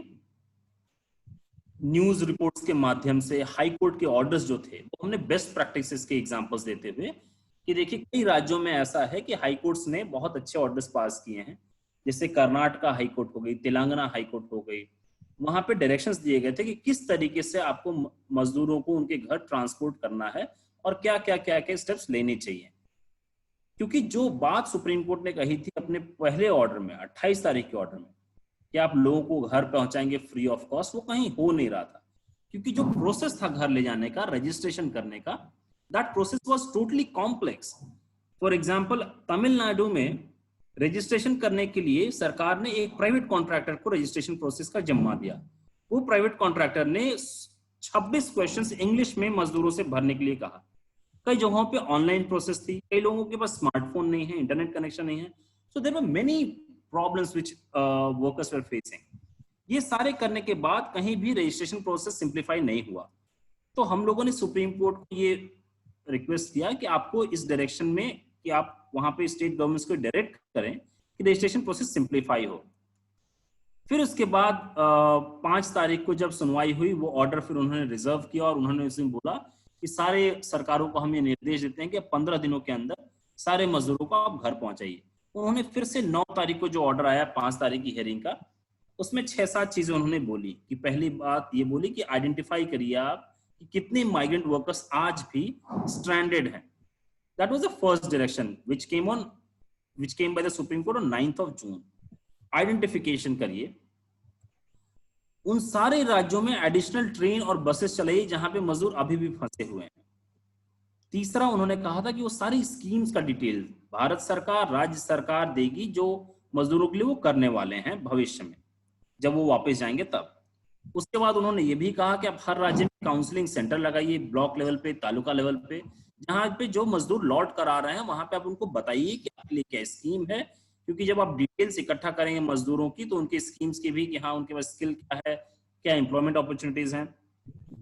Most important in my view जो एक डायरेक्शन था, जो लास्ट डायरेक्शन था कि विड्रॉल ऑफ कंप्लेंट्स। अभी मैं अमरनाथ जी को सुन रहा था, उन्होंने एक बात कही थी कि पुलिस ने कई जगहों पे अभी लॉकडाउन के दौरान आप लोगों ने देखा होगा कि कई जगहों पे उन्होंने बहुत बर्बरता के साथ मजदूरों को पीटा, कई जगहों पे उनको रोका और इसी दौरान कई मजदूरों के ऊपर उनको डिटेन कर दिया गया और लॉकडाउन के वॉयलेशन के लिए उनके ऊपर केस भी की गई। Considering this please Supreme Court passed an order कि हर राज्य सरकार को हम ये निर्देश देते हैं कि वो उन मजदूरों के खिलाफ जिनके खिलाफ लॉकडाउन वॉयलेशंस के केसेस किए गए हैं उनको वापस लेने की कवायद करे। So these were broadly the directions. Now what is the situation today and what should be done? These are the two things जो मैं interested हूँ आपसे बात करने में। कि आप देखेंगे कि बहुत राज्यों से अभी भी बहुत हजारों हजार मजदूर फंसे हुए हैं। अभी अलग अलग रिसर्च हैं, अलग अलग रिपोर्ट्स हैं जो इस पूरे लॉकडाउन में भयावह स्थिति हमें दिखाते हैं कि कई लोगों ने उधार मांग करके, एक लोगों ने 10-10 हजार रुपए किसी से उधार लिए, किसी से 5,000 लिए और ऐसे मजदूर अपना सारा कुछ सामान बेचकर भी कई लोग घर लौटने के लिए उन्होंने पैसा इकट्ठा किया। आज भी ऐसे मजदूर अलग अलग जगहों पे फंसे हुए हैं। दूसरा कि इनको वापस कैसे लाया जाए, ये आज भी एक चिंता का विषय है। 15 दिनों का टाइम पीरियड जो सुप्रीम कोर्ट ने दिया था वो खत्म हो गया। कई एनजीओज ने, प्राइवेट पार्टीज ने माइग्रेंट वर्कर्स को लाने का जिम्मा लिया है, बट द स्टेट रिस्पॉन्सिबिलिटी कि रजिस्ट्रेशन को सिंप्लीफाई करना है, इसके लिए उन्होंने निर्देश दिया था सुप्रीम कोर्ट ने कि लोकल न्यूज़पेपर, टीवी, रेडियो, इन सब पर आपको डिटेल्स देना है कि आपने कैसे रजिस्ट्रेशन प्रोसेस किया है, ट्रेन की क्या शेड्यूल है। But hardly any state did it. तो कई जगहों पे हमने रिप्रेजेंटेशन के माध्यम से हर राज्य सरकारों को ये सूचित किया कि ये आपकी जिम्मेवारी थी। Now what can you do? You can definitely file a PIL in your respective states, in other states, जहां पे कि इन मुद्दों को आप उठा सकते हैं। One of the most important thing in my opinion is कि इस पूरे दौरान अगर आप एक चीज नोट करेंगे तो एक अपॉर्चुनिटी भी है जो स्टूडेंट्स लेबर राइट्स में इंटरेस्ट रखते हैं, जिनको माइग्रेंट वर्कर्स के इशू पे काम करना हो, कि this is the best time because we don't remember कि लास्ट टाइम कब ऐसा हुआ था कि माइग्रेंट वर्कर्स और लेबर के इश्यूज इतने प्रोमिनेंट तरीके से मीडिया में या अखबार के माध्यम से, टीवी के माध्यम से या कोर्ट में इतना हाईलाइट हुआ था। So you all can think of this, और जिसमें कि मैंने अलग अलग जगहों पे भी ये बात को उठाया है कि अगर हम देखें माइग्रेंट वर्कर्स के क्राइसिस को, तो ये क्राइसिस क्यों था ये सोचना हमारे लिए बहुत इंपॉर्टेंट है। और भविष्य में क्राइसिस ना आए दोबारा, इसको करने के लिए हम क्या करते हैं। तो अगर आप देखेंगे हमारे राज्यों के पास कोई रिकॉर्ड नहीं है कि कितने माइग्रेंट वर्कर्स कहाँ फंसे हुए हैं, कहाँ हैं। जो इनके लिए एक्ट्स हैं, inter state migrant workers act, building and other construction workers act, जिसमें ये प्रावधान है कि आप रजिस्टर करिए वर्कर्स को, उनका इंप्लीमेंटेशन जीरो है। Unorganised sectors work, social security act. So now it is the time that we file petitions और इनके ऊपर हम डेटा इकट्ठा करें, and we must file petitions in respective high courts कि इन एक्ट्स का इंप्लीमेंटेशन हो और ये डेटा मुहैया किया जा सके। As a human rights student, as a law student, you all can definitely work in that direction. That is what I believe you all can do. Thank you. Thank you so much, sir. तो अब हम proceed करते हैं open discussion के लिए। जो questions आप लोगों ने चैट बॉक्स में डाले थे, रिगार्डिंग जिन भी 4 स्पेसिफिक टॉपिक से रिलेटेड, तो उनके स्पीकर उस चीज का आंसर दे सकते हैं। पीआईएल को लेकर के एडवोकेट किशोर नारायण सर कुछ बोल रहे थे, तो मैं चाहती हूँ कि आप उस चीज को कंटिन्यू करें, and then one by one we can move towards next questions.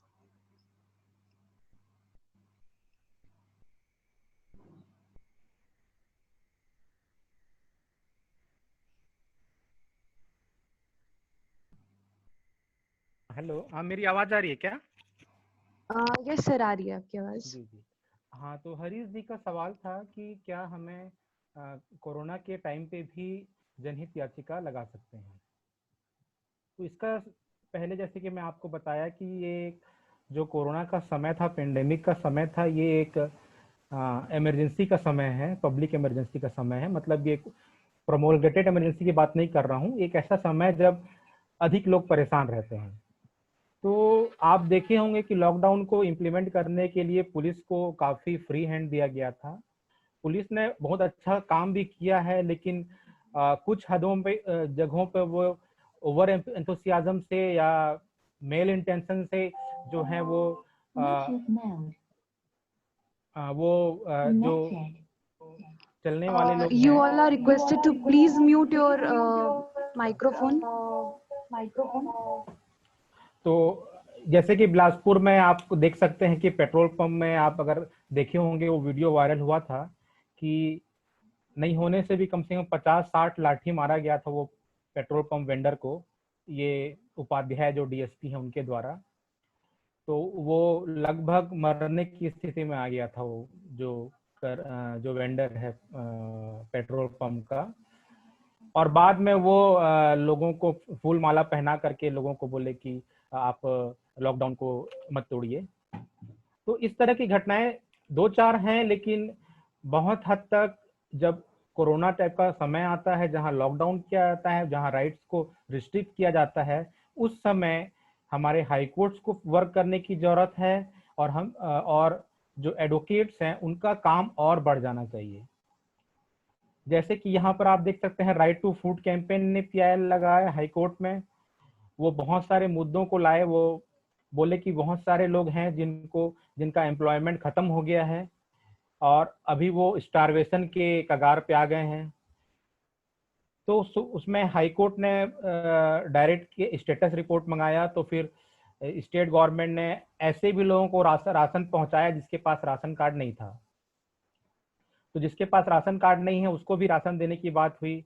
उसके बाद देखा गया कि जो ट्रांसजेंडर कम्युनिटी है उनके लिए भी उसमें बात हुआ था कि जो ट्रांसजेंडर कम्युनिटी है बेसिकली वो ट्रेन्स में मतलब वो बैगिंग करते हैं और अपना जीवन व्यापन करते हैं, और लॉकडाउन में पूरे ट्रेन बंद हो गए हैं, तो उनके लिए भी सुविधा करने के लिए स्टेट गवर्नमेंट को बोला गया। उसके बाद हम लोग देखे कि जैसे मिड डे मील है, मिड डे मील और जो रेसिडेंशियल स्कूल जो हॉस्टल्स हैं जहाँ पर SC/ST के या गर्ल्स स्टूडेंट रहते हैं, उनको लॉकडाउन के समय अपने घरों में रहने के लिए बोला गया। तो जब वो घर में हैं तो उनको मिड डे मील जो है नहीं दिया जा रहा था, जबकि मिड डे मील जो है वो स्टेट बचा रही थी। तो फिर बाद में हाईकोर्ट के ऑर्डर से जो मिड डे मील का जो महीने भर का खाना है उनके घर में पहुंचाया गया। तो इस तरह से जो जनहित याचिकाएं हैं वो ऐसे समय पे जहां इमरजेंसी सिचुएशन हो वहां अधिक से अधिक तौर पर लगाने की बात होती है। जो माइग्रेंट वर्कर्स को लेकर के भी यहाँ पीआईएल हुआ था कि जो बस स्टैंड में जो माइग्रेंट वर्कर्स आते हैं, वो जैसे कि मान लीजिए वो दूसरे स्टेट से आ रहे हैं, महाराष्ट्र वगैरह से, तो रात को 11 बजे वो पहुंचते थे और नेक्स्ट डे या उसके नेक्स्ट डे उनको उनके आगे जाने के लिए बस मिलता था। जैसे कोई बॉम्बे से आ रहा है और बिलासपुर तक आया तो उसको जसपुर जाना है मान लीजिए, या उसको आगे झारखंड जाना है, तो रात को पहुंचे तो उनके अपने बच्चों को वो कैरी करके आते थे और पूरा सुबह तक वो भूखे रहते थे बस स्टैंड में, और खाना जो है 2 ही टाइम मिलता था। तो ये सब मुद्दों को लेकर के जनहित याचिकाएं अधिक से अधिक संख्या में कोरोना के टाइम पे मतलब फाइल हुई हैं, और कुछ हद तक हाईकोर्ट ने उसमें ऑर्डर भी किया है। उतना सेटिस्फैक्ट्री ऑर्डर्स नहीं हुए हैं, लेकिन लोगों के प्रयास से जिन्होंने जनहित याचिकाएं डाली, वो कोरोना के समय में जो लोगों का जो पैथेटिक कंडीशन था उसको इम्प्रूव करने की कोशिश की गई थी। तो ये मेरा जवाब है कि पब्लिक इमरजेंसी के समय अधिक से अधिक जनहित याचिकाएं जो हैं पेश होनी चाहिए। सर एक और सवाल है नवीन जी के तरफ से। वो ये पूछ रहे हैं कि एट्रोसिटी एक्ट पर जब थाना एफआईआर दर्ज ना करे तो प्रार्थी के पास क्या विकल्प हैं? अच्छा, तो अच्छा मेरी आवाज सुन पा रहे हैं? जी जी। हेलो। हाँ, आपकी आवाज आ रही है। तो पांडे सर ने तो एफआईआर दर्ज कराने के संबंध में बड़ा विस्तार से बताया ही है। तो चाहे एट्रोसिटी एक्ट हो, चाहे महिला अत्याचार का मामला हो, तो एफआईआर जो दर्ज कराने की जो प्रोसीजर है वो वैसा ही है जैसा पांडे सर ने बताया है। लेकिन स्पेशल एट्रोसिटी पे मैं थोड़ा बताना चाहूँगा कि एक तो एट्रोसिटी एक्ट के जो इंसिडेंट हैं, मतलब एट्रोसिटी के इंसिडेंट जो हैं एसटीएससी के अगेंस्ट में, वो जो थाना होता है वो स्पेशल थाना होता है, उसके स्पेशल प्रोविजंस हैं। और उस थाना का जो भार साधक अधिकारी होगा वो थाना प्रभारी जो टीआई रैंक का नहीं होगा बल्कि डीएसपी रैंक का होगा। तो हर जिले में आप जब देखेंगे तो एट्रोसिटी के लिए विशेष पुलिस थाने हैं, जिले में लगभग एक हैं।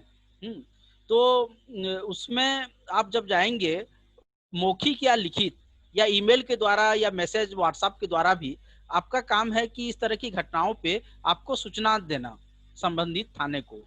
तो उसकी जो इन्वेस्टिगेशन है एफआईआर दर्ज करके वो जो कार्रवाई है वो उप पुलिस अधीक्षक स्तर के अधिकारी से होना होता है। तो अगर वो नहीं करता है तो वही प्रक्रिया जो अभी हमारे सीनियर ने बताया कि आप 154 में जाएंगे एसपी के पास और एसपी को एक आवेदन देंगे, चाहे डाक के द्वारा देंगे, रजिस्टर्ड पोस्ट के माध्यम से, या स्वतः व्यक्तिगत रूप से उपस्थित होकर एसपी को एक आवेदन देंगे, तो वो एफआईआर के आदेश कर सकते हैं, एफआईआर दर्ज करा सकते हैं।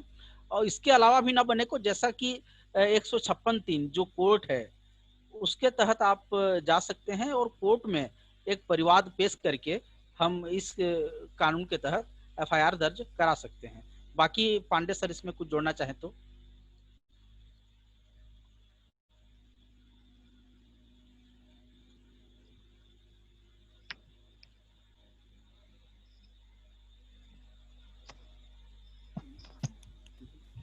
हेलो।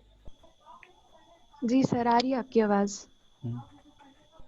क्या मैंने एट्रोसिटीज एक्ट में अगर एफआईआर नहीं होगा तो क्या करना होगा, क्या सवाल जी है? सर, प्रार्थी के पास क्या विकल्प है अगर थानेदार उनकी एफआईआर दर्ज नहीं करता है?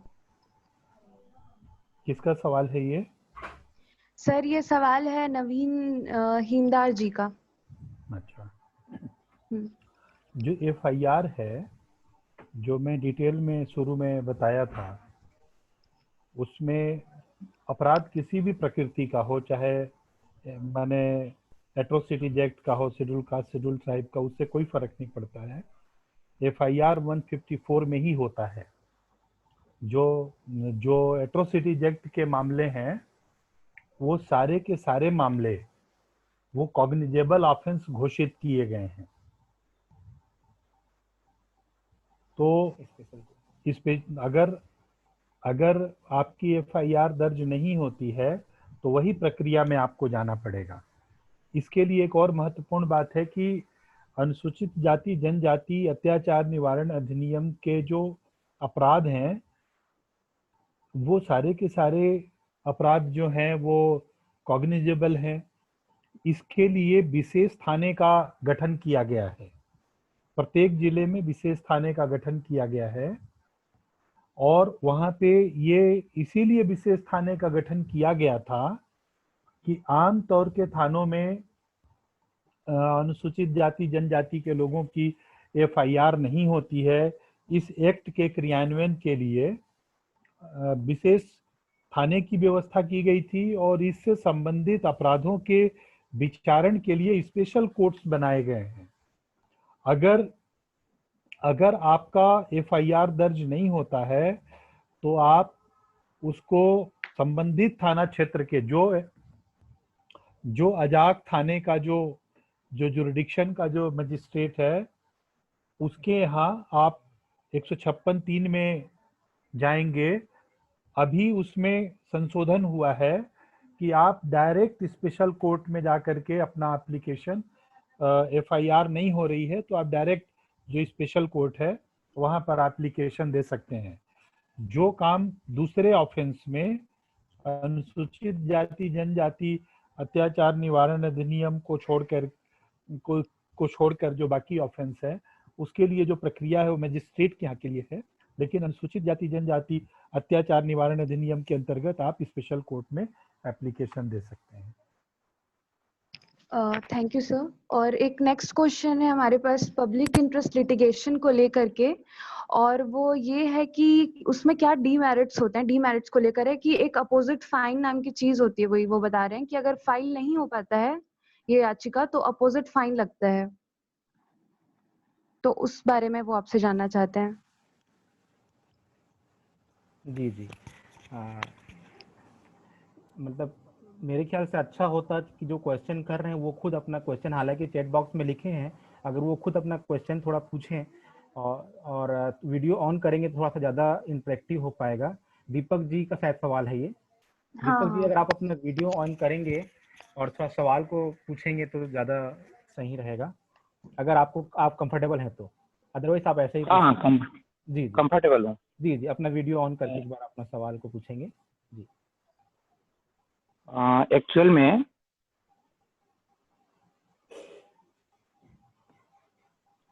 ये जनहित याचिका जो भी होते हैं उसमें ज्यादातर यही होता है कि लोग डरा के लोगों को रखे हैं कि क्या है, वो मेरे को पर्टिकुलर से मालूम नहीं है कि अगर जनहित याचिका आपका एक्सेप्ट नहीं होता है तो उल्टा आपके ऊपर वो जो आपने समय कोर्ट का समय खराब किया और गलत ढंग से आपने अपना कुछ भी चीज जो भी मतलब एक आपका जो अपील था वो सही नहीं था, तो उसमें आपको अपोजिट आपको फाइन लगने का ऐसा रहता है। जी ठीक है, तो उसको मैं थोड़ा क्लेरिफाई कर दूं। देखिए, हमारे जो हाई कोर्ट रूल्स है, छत्तीसगढ़ हाई कोर्ट का रूल्स है, उसमें एक प्रोविजन है सिक्योरिटी डिपॉजिट का।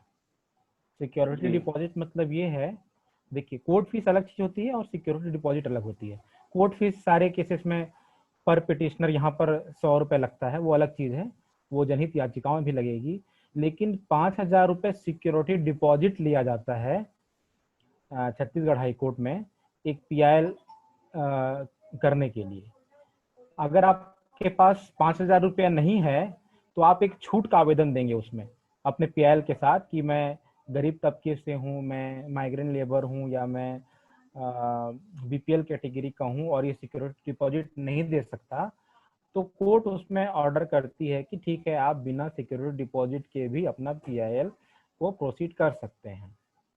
तो ये तो रूल है, लेकिन इस रूल को भी हाई कोर्ट में चैलेंज किया गया था, जिसको हाई कोर्ट ने रिजेक्ट कर दिया और वो सुप्रीम कोर्ट जाने वाली है। मतलब छत्तीसगढ़ हाई कोर्ट शायद मेरे ख्याल से एक या दो हाई कोर्ट है जहां पहले से ही ये माना जाता है कि जो आप PIL लेकर के आ रहे हैं वो गलत होगा, उस पर हम पहले से सिक्योरिटी डिपॉजिट लेंगे और बाद में इसको कॉस्ट के रूप में, जो फाइन जो आप बोल रहे हैं उसको लीगल टर्मिनोलॉजी में कॉस्ट बोलते हैं। अगर किसी केस में जज को लगता है कि ये केस जो है मीनिंगलेस है या इसमें कुछ अल्टेरियर मोटिव के साथ फाइल किया गया है, कुछ पॉलिटिकल माइलेज लेने के लिए फाइल किया गया है, ये ट्रू सेंस में पब्लिक इंटरेस्ट में नहीं है, तो वो कॉस्ट के रूप में उस पब्लिक जो सिक्योरिटी डिपॉजिट है उसको वो कॉन्फिस्केट करते हैं। अभी तक एक भी मामले में इस तरह का सिक्योरिटी डिपॉजिट को कॉन्फिस्केट करने का ऑर्डर नहीं हुआ है, तो इसलिए ये प्रावधान को भी चैलेंज किया गया था रूल्स को कि आप पहले से प्रिज्यूम कर रहे हैं कि ये जो केस है वो फ्रिवलेस होगा और आप पहले से लोगों को एडवांस में सिक्योरिटी डिपॉजिट ले रहे हैं।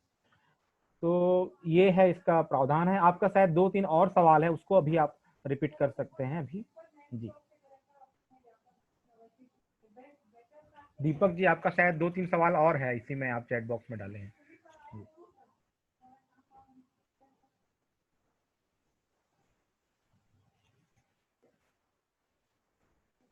तो बाकी लोगों के सवाल लेंगे हम लोग। पलक थोड़ा मॉडरेट करेंगे बाकी सवाल को लेकर के।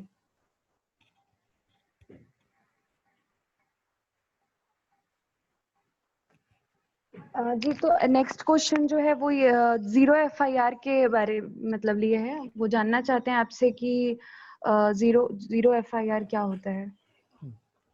जीरो एफआईआर क्या होता है? जीरो एफआईआर क्या होता है? हेलो, ये जो जीरो एफआईआर है वो ये होता है कि अगर कोई पुलिस ऑफिसर है, चाहे कांस्टेबल है चाहे हेड कांस्टेबल है, वो उसको किसी अपराध की सूचना मिलती है कहीं भी, चाहे वो उस थाना क्षेत्र में पदस्थ है या नहीं है, इतना व्यापक जीरो एफआईआर इतना व्यापक है जो पुलिस को बहुत ताकतवर बनाता है, बहुत पावर देता है। अगर कोई कांस्टेबल है जो सरगुजा जिले में पदस्थ है, लेकिन वो बिलासपुर हाई कोर्ट जा रहा था और रास्ते में उसने देखा कि एक आदमी के साथ लूटपाट कर रहा है, तो वो वहीं पे जहां पे वो मौजूद है वहीं पे जीरो पे एक घटना का विवरण लिखेगा कि मैं यहाँ से यहाँ जा रहा था, यहाँ पहुंचा हूँ, यहाँ पर लूट की घटना हुई है, लूटने वाला लूट के भाग गया है, जिसको लूटा गया है वो ये व्यक्ति है और उसने घटना के बारे में ऐसा ऐसा विवरण दिया है, इसको मौके पे मैं दर्ज करता हूँ, ये संज्ञेय अपराध है, इसको दर्ज करता हूँ।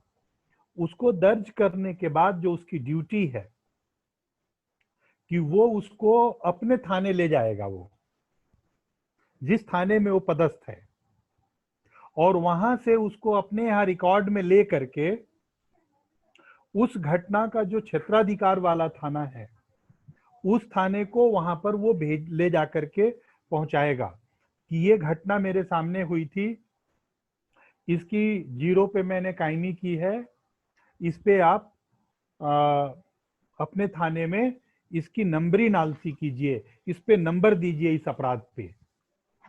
कोई भी पुलिस अधिकारी अगर कहीं से कहीं आ रहा है, जा रहा है, एक स्टेट का है दूसरे स्टेट का है, अगर कोई घटना घट गई है तो वो उसको वहां पर जीरो में उस घटना की रिपोर्ट दर्ज कर सकता है। ये जीरो कायमी है।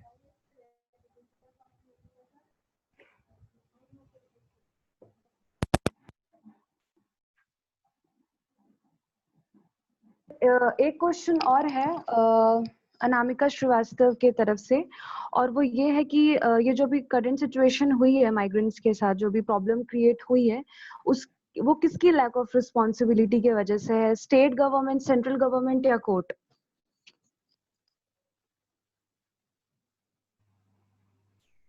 सर हाँ, देखिए, आप किसी एक की जिम्मेवारी इसको नहीं कह सकते कि ये राज्य सरकार की पूरी तरीके से विफलता थी या सेंट्रल गवर्नमेंट की थी या कोर्ट की थी, क्योंकि माइग्रेंट वर्कर्स की क्राइसिस को आप देखेंगे तो वो कोई किसी एक फैक्टर से नहीं हुआ है।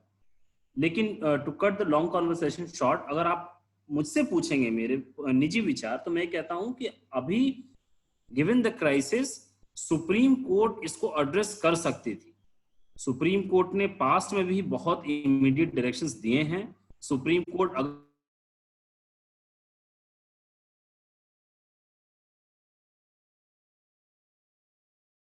30 मार्च का वो 31 मार्च का वो ऑर्डर, माइग्रेंट वर्कर्स की कोई भी माइग्रेंट वर्कर रोड पे नहीं चल रहा है और सारा इंतजाम कर दिया गया है, and then Supreme Court went into a slumber, और फिर 26 मई को लगभग 2 महीने बाद फिर सुप्रीम कोर्ट इस मैटर को उठाती है। और आज भी अगर 15 दिनों का डायरेक्शन आपने दिया है कि 15 दिनों के अंदर सभी मजदूरों को उनके घर वापस पहुंचाया जाए, और अगर राज्य इसका नहीं पालन कर रहे हैं तो जो भी एप्लीकेशंस हैं, कंटेंट पिटीशंस हैं, उसको इनिशिएट किया जाए। सुप्रीम कोर्ट कई मामलों में आप देखेंगे कि डे टू डे मॉनिटर करती है चीजों को, हर वीक केसेस को लगाती है, पर इन मामले में इतनी ढिलाई क्यों है? So supreme court could have risen up to the occasion, और they could have delivered much better. This is my personal opinion. लेकिन आप देखेंगे माइग्रेंट वर्कर्स की क्राइसिस को, तो उसमें कई फैक्टर्स हैं। बहुत लंबे समय से आप देखेंगे कि मजदूरों को इनफॉर्मल सेक्टर में ढकेलने की कोशिश है। जब मैं ये बोलता हूं इनफॉर्मल सेक्टर में, मतलब बहुत सारे मजदूर लेबर लॉज के चंगुल से बाहर निकलते जाएंगे, वो कवरेज कम होता चला जाएगा। तो आज भी आप देखते हैं बहुत सारे मजदूर आपके इलाके में काम करते हैं, उनके पास कोई भी लेबर लॉ प्रोटेक्शंस नहीं है, but that is a separate and long debate. दूसरा, कई जो कानून ऑलरेडी हैं उनका पालन बहुत लंबे समय तक बहुत राज्य सरकारों ने नहीं किया। जैसे मैंने आपको पहले भी एग्जांपल दिया कि inter state migrant workers act है, building and other construction workers act है, सोशल सिक्योरिटी एक्ट है। इन सारे एक्ट्स में जो प्रावधान है उनका प्रावधान अगर कर लिया गया होता, आप देखिए उदाहरण के तौर पर inter state migrant workers act में प्रावधान है कि जो व्यक्ति को उसके राज्य से दूसरे राज्य ले जाएंगे, आप उसको डिस्प्लेसमेंट अलाउंस देंगे, आप उसको ट्रैवल अलाउंस देंगे, और ये नॉन रिफंडेबल होगा। आज अगर उन सारे मजदूरों के पास एक डिस्प्लेसमेंट अलाउंस होता और ट्रैवल अलाउंस होता, तो शायद उनकी जो परेशानी थी कि कहीं कैसे घर वापस जाएं, पैसा कहां से आए, वो परेशानी शायद खत्म तो नहीं परंतु कम हो सकती थी। So the reason I see that it is a total failure on a different level. राज्य सरकार, सेंट्रल गवर्नमेंट, अभी कई राज्यों के पास से ये बात निकल कर आ रही थी कि उनके पास शायद उतने पैसा नहीं था कि वो सारा इंतजाम कर सके। सेंट्रल गवर्नमेंट की तरफ से कोई असिस्टेंस नहीं था। Central government should also have risen up to the occasion like Supreme Court, and they could have played better role, but that was not done. So it is a total failure of the state, including state government, central government, and of course our judiciary, particularly the Supreme Court.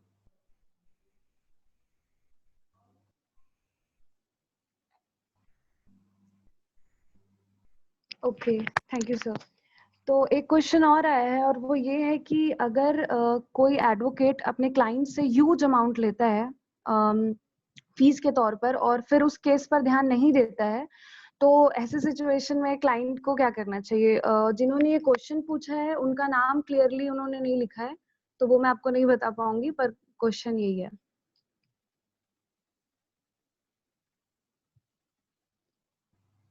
Kishore, you want to answer that? Go ahead. और या Amarnath sir, अगर आप ये answer देना चाहें। जो बता दीजिए। आवाज आ रही है क्या? जी सर, आ रही है आवाज। देखिए, अगर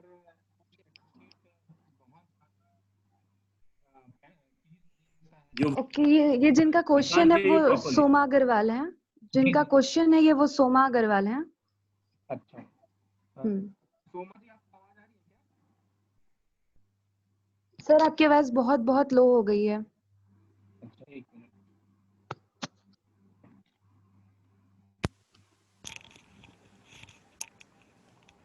हाँ, सोमा जी, आपको आवाज आ रही है क्या? जी सर, आ रही है आपकी आवाज सर। जी, आपका सवाल है कि अगर कोई एडवोकेट बहुत ज्यादा ह्यूज अमाउंट फीस के रूप में चार्ज करता है और उसके बाद वो केस पे ध्यान नहीं देता है, तो जो लिटिगेंट है उसके लिए क्या रेमेडी है? तो देखिए, ये बेसिकली ये है कि आपके पास दो रेमेडी हैं इसमें। अगर कोई एडवोकेट आपसे मतलब किसी भी लिटिगेंट से केस बहुत ज़्यादा पैसा ले लेता है, केस में ध्यान नहीं देता है, तो आप अपना एडवोकेट चेंज कर सकते हैं। ठीक है, पहला रिलीफ ये है। दूसरा ये है कि उसके लिए प्रोसीजर होता है, एनओसी लिया जाता है, फिर दूसरे एडवोकेट को हैंडओवर किया जाता है। दूसरा जो प्रोसीजर है वो लगभग डिफंक्ट है, वो ये है कि आप बार काउंसिल जो होती है, स्टेट बार काउंसिल, वहां जाके शिकायत कर सकते हैं। लेकिन ये जो बॉडी है डिफंक्ट है, इसलिए मैं बोलूंगा क्योंकि जब लिटिगेंट और एडवोकेट के बीच में कोई डिस्प्यूट होता है, तो जो बार है, जो वकीलों के द्वारा चुने हुए होते हैं, वो एडवोकेट की तरफ बहुत ही कम केस में जो है उसके अगेंस्ट में कोई मिसकॉन्डक्ट का प्रोसीडिंग करेंगे या उसको डिस्क्वालीफाई करेंगे या कोई भी पीनल उसके लिए रेमेडी होगा। तो बेसिकली यही है कि ये इस सिचुएशन से मतलब लिटिगेंट के लिए कोई ज्यादा रिलीफ नहीं है। वो अपनी फाइल और अपना एनओसी ले करके दूसरा एडवोकेट चूज कर सकते हैं। और एक अवेयरनेस की बात है कि जब आप एडवोकेट को जाते हैं तो फर्स्ट टाइम ही बहुत ज्यादा पैसा देना ये एडवाइसेबल नहीं है। उनको आप इंस्टॉलमेंट में दे सकते हैं और सारी चीजों को वो क्लियर बात करके लिटिगेंट को जो है वो एडवोकेट को अपना केस देना चाहिए, क्योंकि ये लगभग रेमेडी लेस है। अगर कुछ एडवोकेट के साथ यहाँ 420 का भी केस नहीं लगता। बहुत सारे सुप्रीम कोर्ट के ऑर्डर हैं जो बोलते हैं कि क्लाइंट जिससे अगर पैसा लिया जाता है एडवोकेट से तो वो चीटिंग का केस नहीं होता है। और वो पर्सनल रिलेशनशिप है, कॉन्फिडेंशियल है एविडेंस एक्ट में। तो लगभग ये अवेयरनेस की बात है कि एडवोकेट से आप लिटिगेंट जो है वो कैसे डील करें और एक समय पे कितना पैसा दें, वो कितना फॉलो करें अपना केस को। अगर वो सेटिस्फाइड नहीं है तो अपना फाइल और एनओसी ले करके, और आप रिक्वेस्ट भी कर सकते हैं कि आप अपनी हमारी आधा फीस वापस कीजिए, या वो टोटली वो एडवोकेट पे डिपेंड करेगा। जी Kishore, I'm sorry. जल्दी जोड़ेंगे I आप have थोड़ा to, जुड़िए जी। Kishore, I'm sorry, but I have to leave, so I'll take your leave and thank you everyone. Thank you, sir. Patiently. Thank you very Thank you much, so much. Gunjan, And for giving thank your you and all valuable the time. best. Yeah. So thank you from on behalf of all the students also. It was Thank such you, a everyone. valuable speech from your part. Thank you so Thank much. you, sir. Sir एक last question था sir एक last question था। जी ये वकालत की जो हम लोग पढ़ाई कर लेते हैं या फिर कर रहे हैं, तो वकालत के बाद जो फिर रजिस्ट्रेशन का जब आता है, तो रजिस्ट्रेशन के लोगों को 3-3 साल, 4-4 साल, 5-5 साल उसमें स्ट्रगल करना पड़ता है। तो इसके लिए क्या एक PIL पहले लगा हुआ है कि और कभी पिटीशन दायर हो चुका है, इसका क्या हल क्या है? देखिए, रजिस्ट्रेशन के लिए 3 साल या 4 साल लगता है, ऐसा तो मुझे जानकारी नहीं है अभी। मैक्सिमम मैं जान रहा हूँ कि 6 महीना तक या 7 महीना तक लगा है। हाल जैसे कि मेरा पर्सनल रजिस्ट्रेशन 2009 में जो हुआ था वो 1 महीने में हो गया था। अब वो अगर ऐसा सिचुएशन आता है कि लोग 3 साल 4 साल तक रजिस्ट्रेशन के लिए वेट कर रहे हैं, तो आप 3-4 साल वेट नहीं करना है। अधिक से अधिक 3-4 महीने 5 महीने तक अगर रजिस्ट्रेशन नहीं होता है तो आप हाई कोर्ट में रिट लगा सकते हैं स्टेट बार काउंसिल के खिलाफ कि ये जो है हमने अपनी वकालत पूरी कर ली है, फॉर्म भर लिया है और हमारा रजिस्ट्रेशन जल्दी से न करके ये हमारा राइट टू ऑक्यूपेशन वायलेट कर रहे हैं। ऐसा करके आप कर सकते हैं। अगर आपके नॉलेज में ऐसा कोई केस है जिसमें लोग ने अपना फॉर्म भरा है जो एडवोकेट बनना चाहते हैं और 3 साल तक नहीं हुआ है, तो उसको हम लोग कोर्ट में टेकअप कर सकते हैं। जी। और किन्हीं का कोई सवाल होगा तो आप लोग पूछ सकते हैं, हमारे पास 15 मिनट और है। जी सर एक और था मेरा, क्योंकि मैं भू स्थापित का केस यहाँ पूरा देखता हूँ पूर्व जिला का, तो एक्चुअल में यहाँ पुनर्वास के लिए अभी तक 1972 से जब से खदान चालू हुआ है तब से यहाँ रिहेबिलिटेशन एरिया के लिए लोगों ने अभी तक ध्यान नहीं दिया, चाहे वो कलेक्टर हो, चाहे जिला प्रशासन के हिसाब से, चाहे वो छत्तीसगढ़ शासन का हो।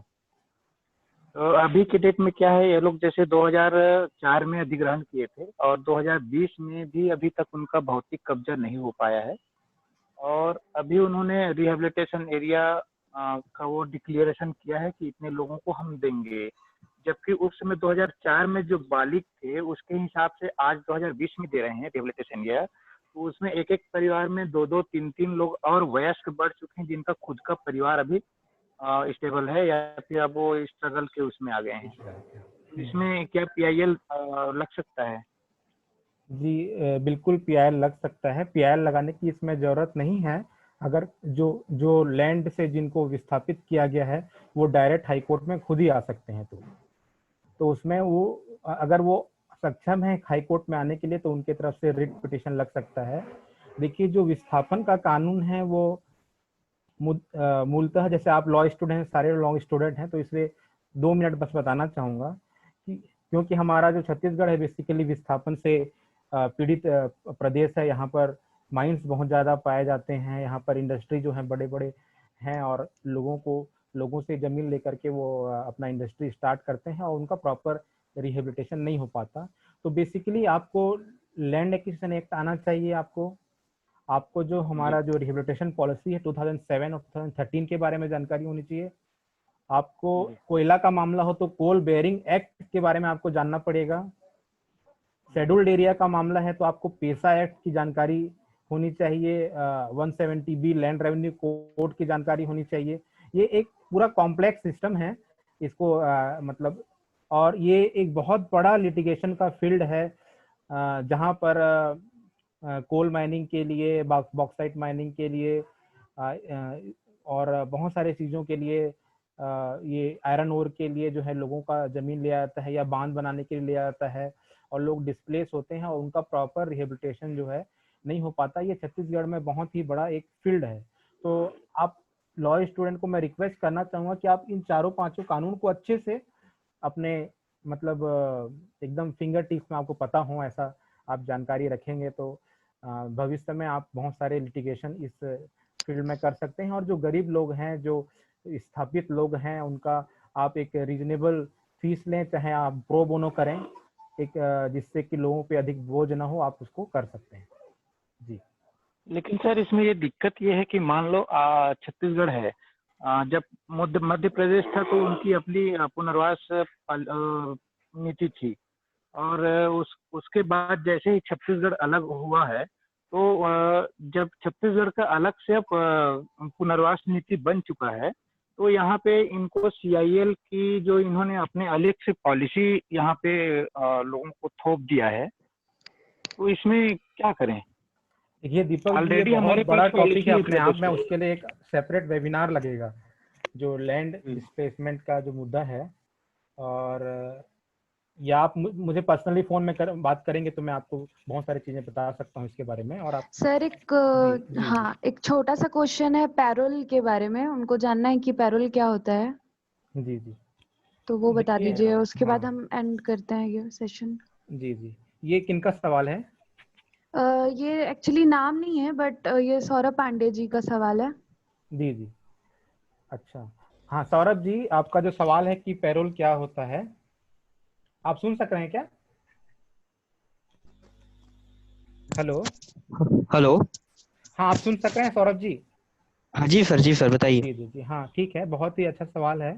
पैरोल जो है बेसिकली उस केस में होता है, ये सबसे पहले ये समझ लीजिए कि जो पैरोल है वो एक एग्जीक्यूटिव डिसीजन है। मतलब पैरोल का ग्रांट किया जाता है डिस्ट्रिक्ट मजिस्ट्रेट के द्वारा जी, और ये कन्विक्शन के बाद ये रेमेडी जो है अवेलेबल रहता है। कन्विक्शन मतलब किसी को सजा हो गया है और वो सजायाफ्ता कैदी है, उसको अगर छूटना है पैरोल के, तो पैरोल जो है एक लिमिटेड पीरियड के लिए जेल से छुट्टी मिलती है, 15 दिन या ऐसा, नॉर्मली 15 दिन के लिए लोग अप्लाई करते हैं यहाँ पर। जी, आप पैरोल के लिए एप्लीकेशन देंगे और डिस्ट्रिक्ट मजिस्ट्रेट उसको डिसाइड करेगा।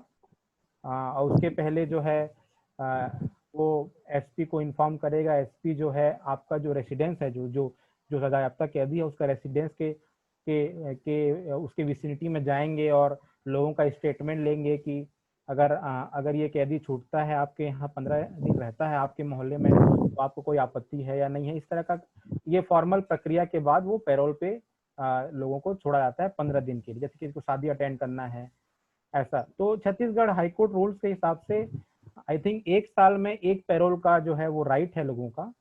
और इसके पीछे का जो ऑब्जेक्ट है वो रिहेबिलिटेशन का है।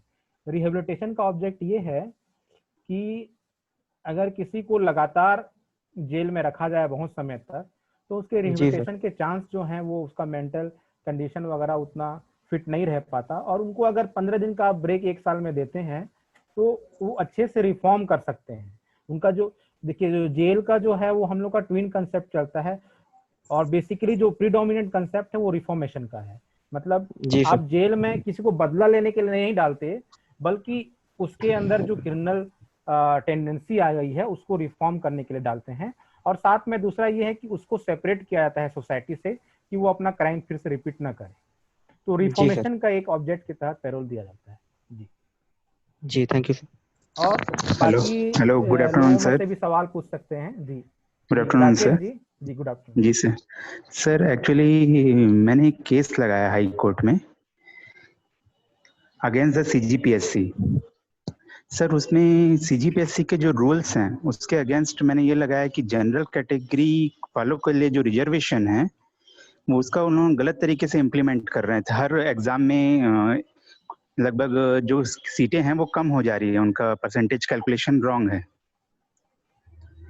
सर। पर इसके लिए मैंने जो पहले एडवोकेट लगाए थे उन्होंने वो बाद में सरकारी एडवोकेट बन गए, तो मैंने फिर NOC लेके दूसरे एडवोकेट को दिया।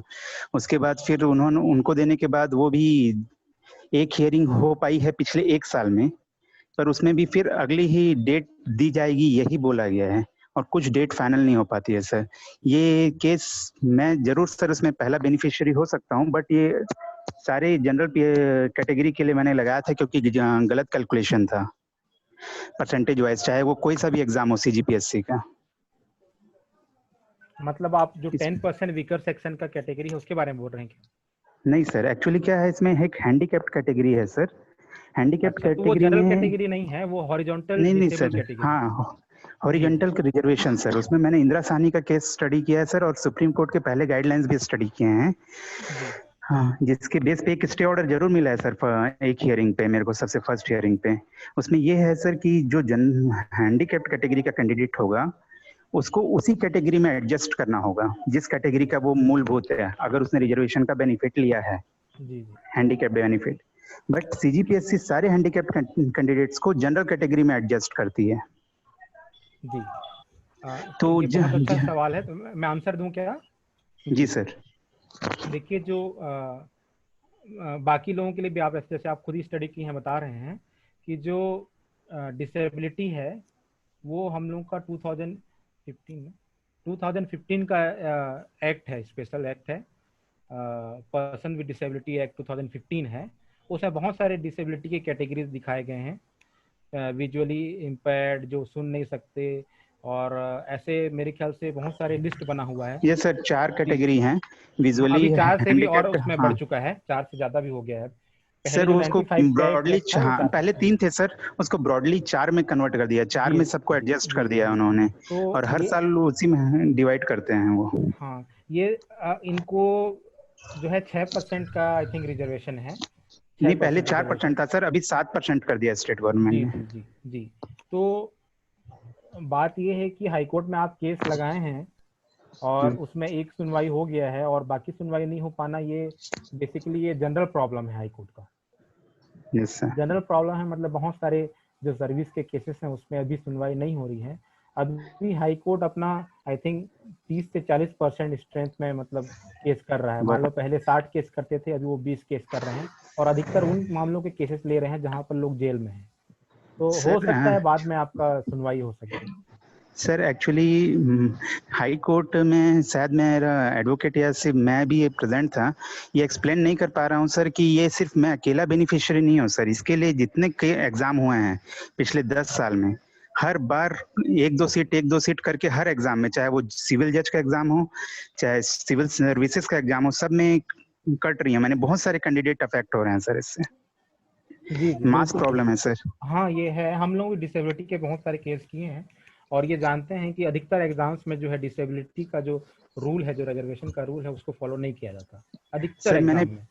मैंने पिछले 1 साल में लगभग हर स्टेट गवर्नमेंट की जो नोटिफिकेशन है, यहाँ तक कि अलग अलग PSC में जो हुए हैं सबके रिकॉर्ड मैंने खुद निकाले हैं सर, और लगभग 1000 पेज का मैंने डॉक्यूमेंट तैयार किया, पर आगे नहीं हो पाया सर। इसी के लिए थोड़ा फ्रस्ट्रेट हो जा रहा हूँ। या बाकी जो पैनलिस्ट हैं उनके पर्सनल टच में रहेंगे और उसको हम लोग सॉल्व करेंगे। और बाकी सर, जो और if you don't mind, may I have your number sir? हाँ, अभी चैट बॉक्स में हम लोग सबका नंबर फ्लैश करेंगे। Okay sir. जी जी। तो बाकी जो पार्टिसिपेंट हैं, अगर उनमें से कोई सवाल पूछना चाहेगा तो हमारे पास 4 मिनट है, तो उसके बाद हम रैप अप करेंगे। और ये भी थोड़ा सा और जी धन्यवाद दे दीजिए। जी जी, अभी नहीं दे दीजिए। हाँ, वो और एक जो पर्पस था जो मैं शुरू में आपको बताया था कि हम लोग ऐसा स्टूडेंट की एक बॉडी बनाना चाहते हैं 4-5 लोगों का, जो फ्यूचर में ह्यूमन राइट्स के लिए मतलब काम करना चाहते हो। तो आप लोग वॉलंटियर कीजिए, जो ऐसे मुद्दों पे आप करना चाहते हैं। तो हम यहाँ से एक बॉडी बनाएंगे और आज का वेबिनार तक हमारा जो इंटरेक्शन है वो सीमित ना हो, उसके आगे भी जाए। तो आप लोग खुद से वॉलंटियर करेंगे और मतलब माइक ऑन करके आप वॉलंटियर कर सकते हैं। यस सर, बिल्कुल जी। पलक जी ने बोला है, और बाकी और कोई student? Hello sir, I'm Soma Agrawal. I would like to be a part of it, and at the same time I would like to take the pleasure to thank all the dignitaries of today's webinar who have given an enlightening webinar it was, and also thanks for taking up our questions and giving your valuable time. Thank you sir. Thank you Soma ji. Korba से दीपक साहू बोल रहा हूँ, भू स्थापित। जी जी। तो ये पलक जी हो गए, सोमा जी हो गए, दीपक जी हो गए, और 2 लोग हम लोग मेरे ख्याल से। Sir, this is Anamika Shrivastava from LCIT College. I would also like to participate in these things. Okay. I would prefer a last person who is from a weaker section, because we want a committee where we have equal representation of all the community, not equal justified or decent representation from all the communities. Sir, if someone is not present here, but like from outside, he or she want to participate in, like from weaker section, so can we add them? Yes, of course. Sure. Yeah. Okay, so I will add them. There are 2-3 different people who are not able to participate in this webinar, but still they are interested in the activity of HRLN. Okay. So we have 5-6 students for this group, and it does not mean the others are not a part of it. Everybody is part of it, but these people have volunteered to take forward this meeting. Okay. Okay, sir. So if there is no other question, we will wrap up, and I would request Digri ji to give a vote of thanks to everyone.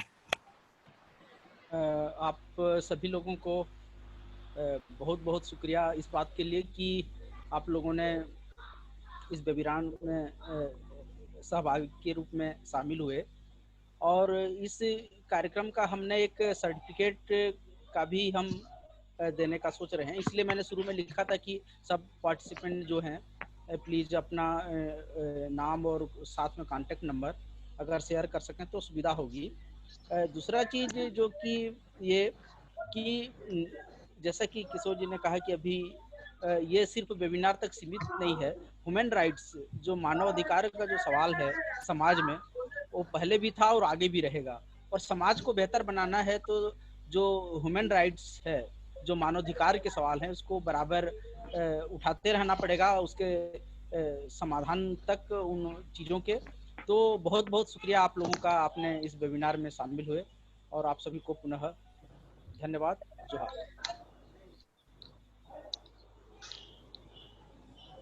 तो हम लोग wrap up करने से पहले एक हम जैसे committee बनी है, कमेटी के कोई एक वॉलंटियर करेंगे एक व्हाट्सएप ग्रुप बनाने के लिए, ताकि उसमें लोग अपना अपना जितने भी आप सभी ने अपना चैट बॉक्स में डिटेल दे दिए हैं क्या? जी सर। कोई छूट गया है? चैट बॉक्स में अपना डिटेल दे देंगे, नाम और कॉलेज का, या अपना ईयर भी बता सकते हैं, और अपना व्हाट्सएप नंबर, ताकि सर्टिफिकेट जो है उनको हम ऑनलाइन भेज सकें और बाद में हम हार्ड कॉपी भी दे देंगे।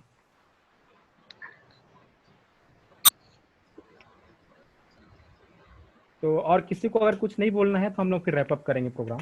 जी सर, बिल्कुल। Thank you everyone. Thank you sir. Thank you sir.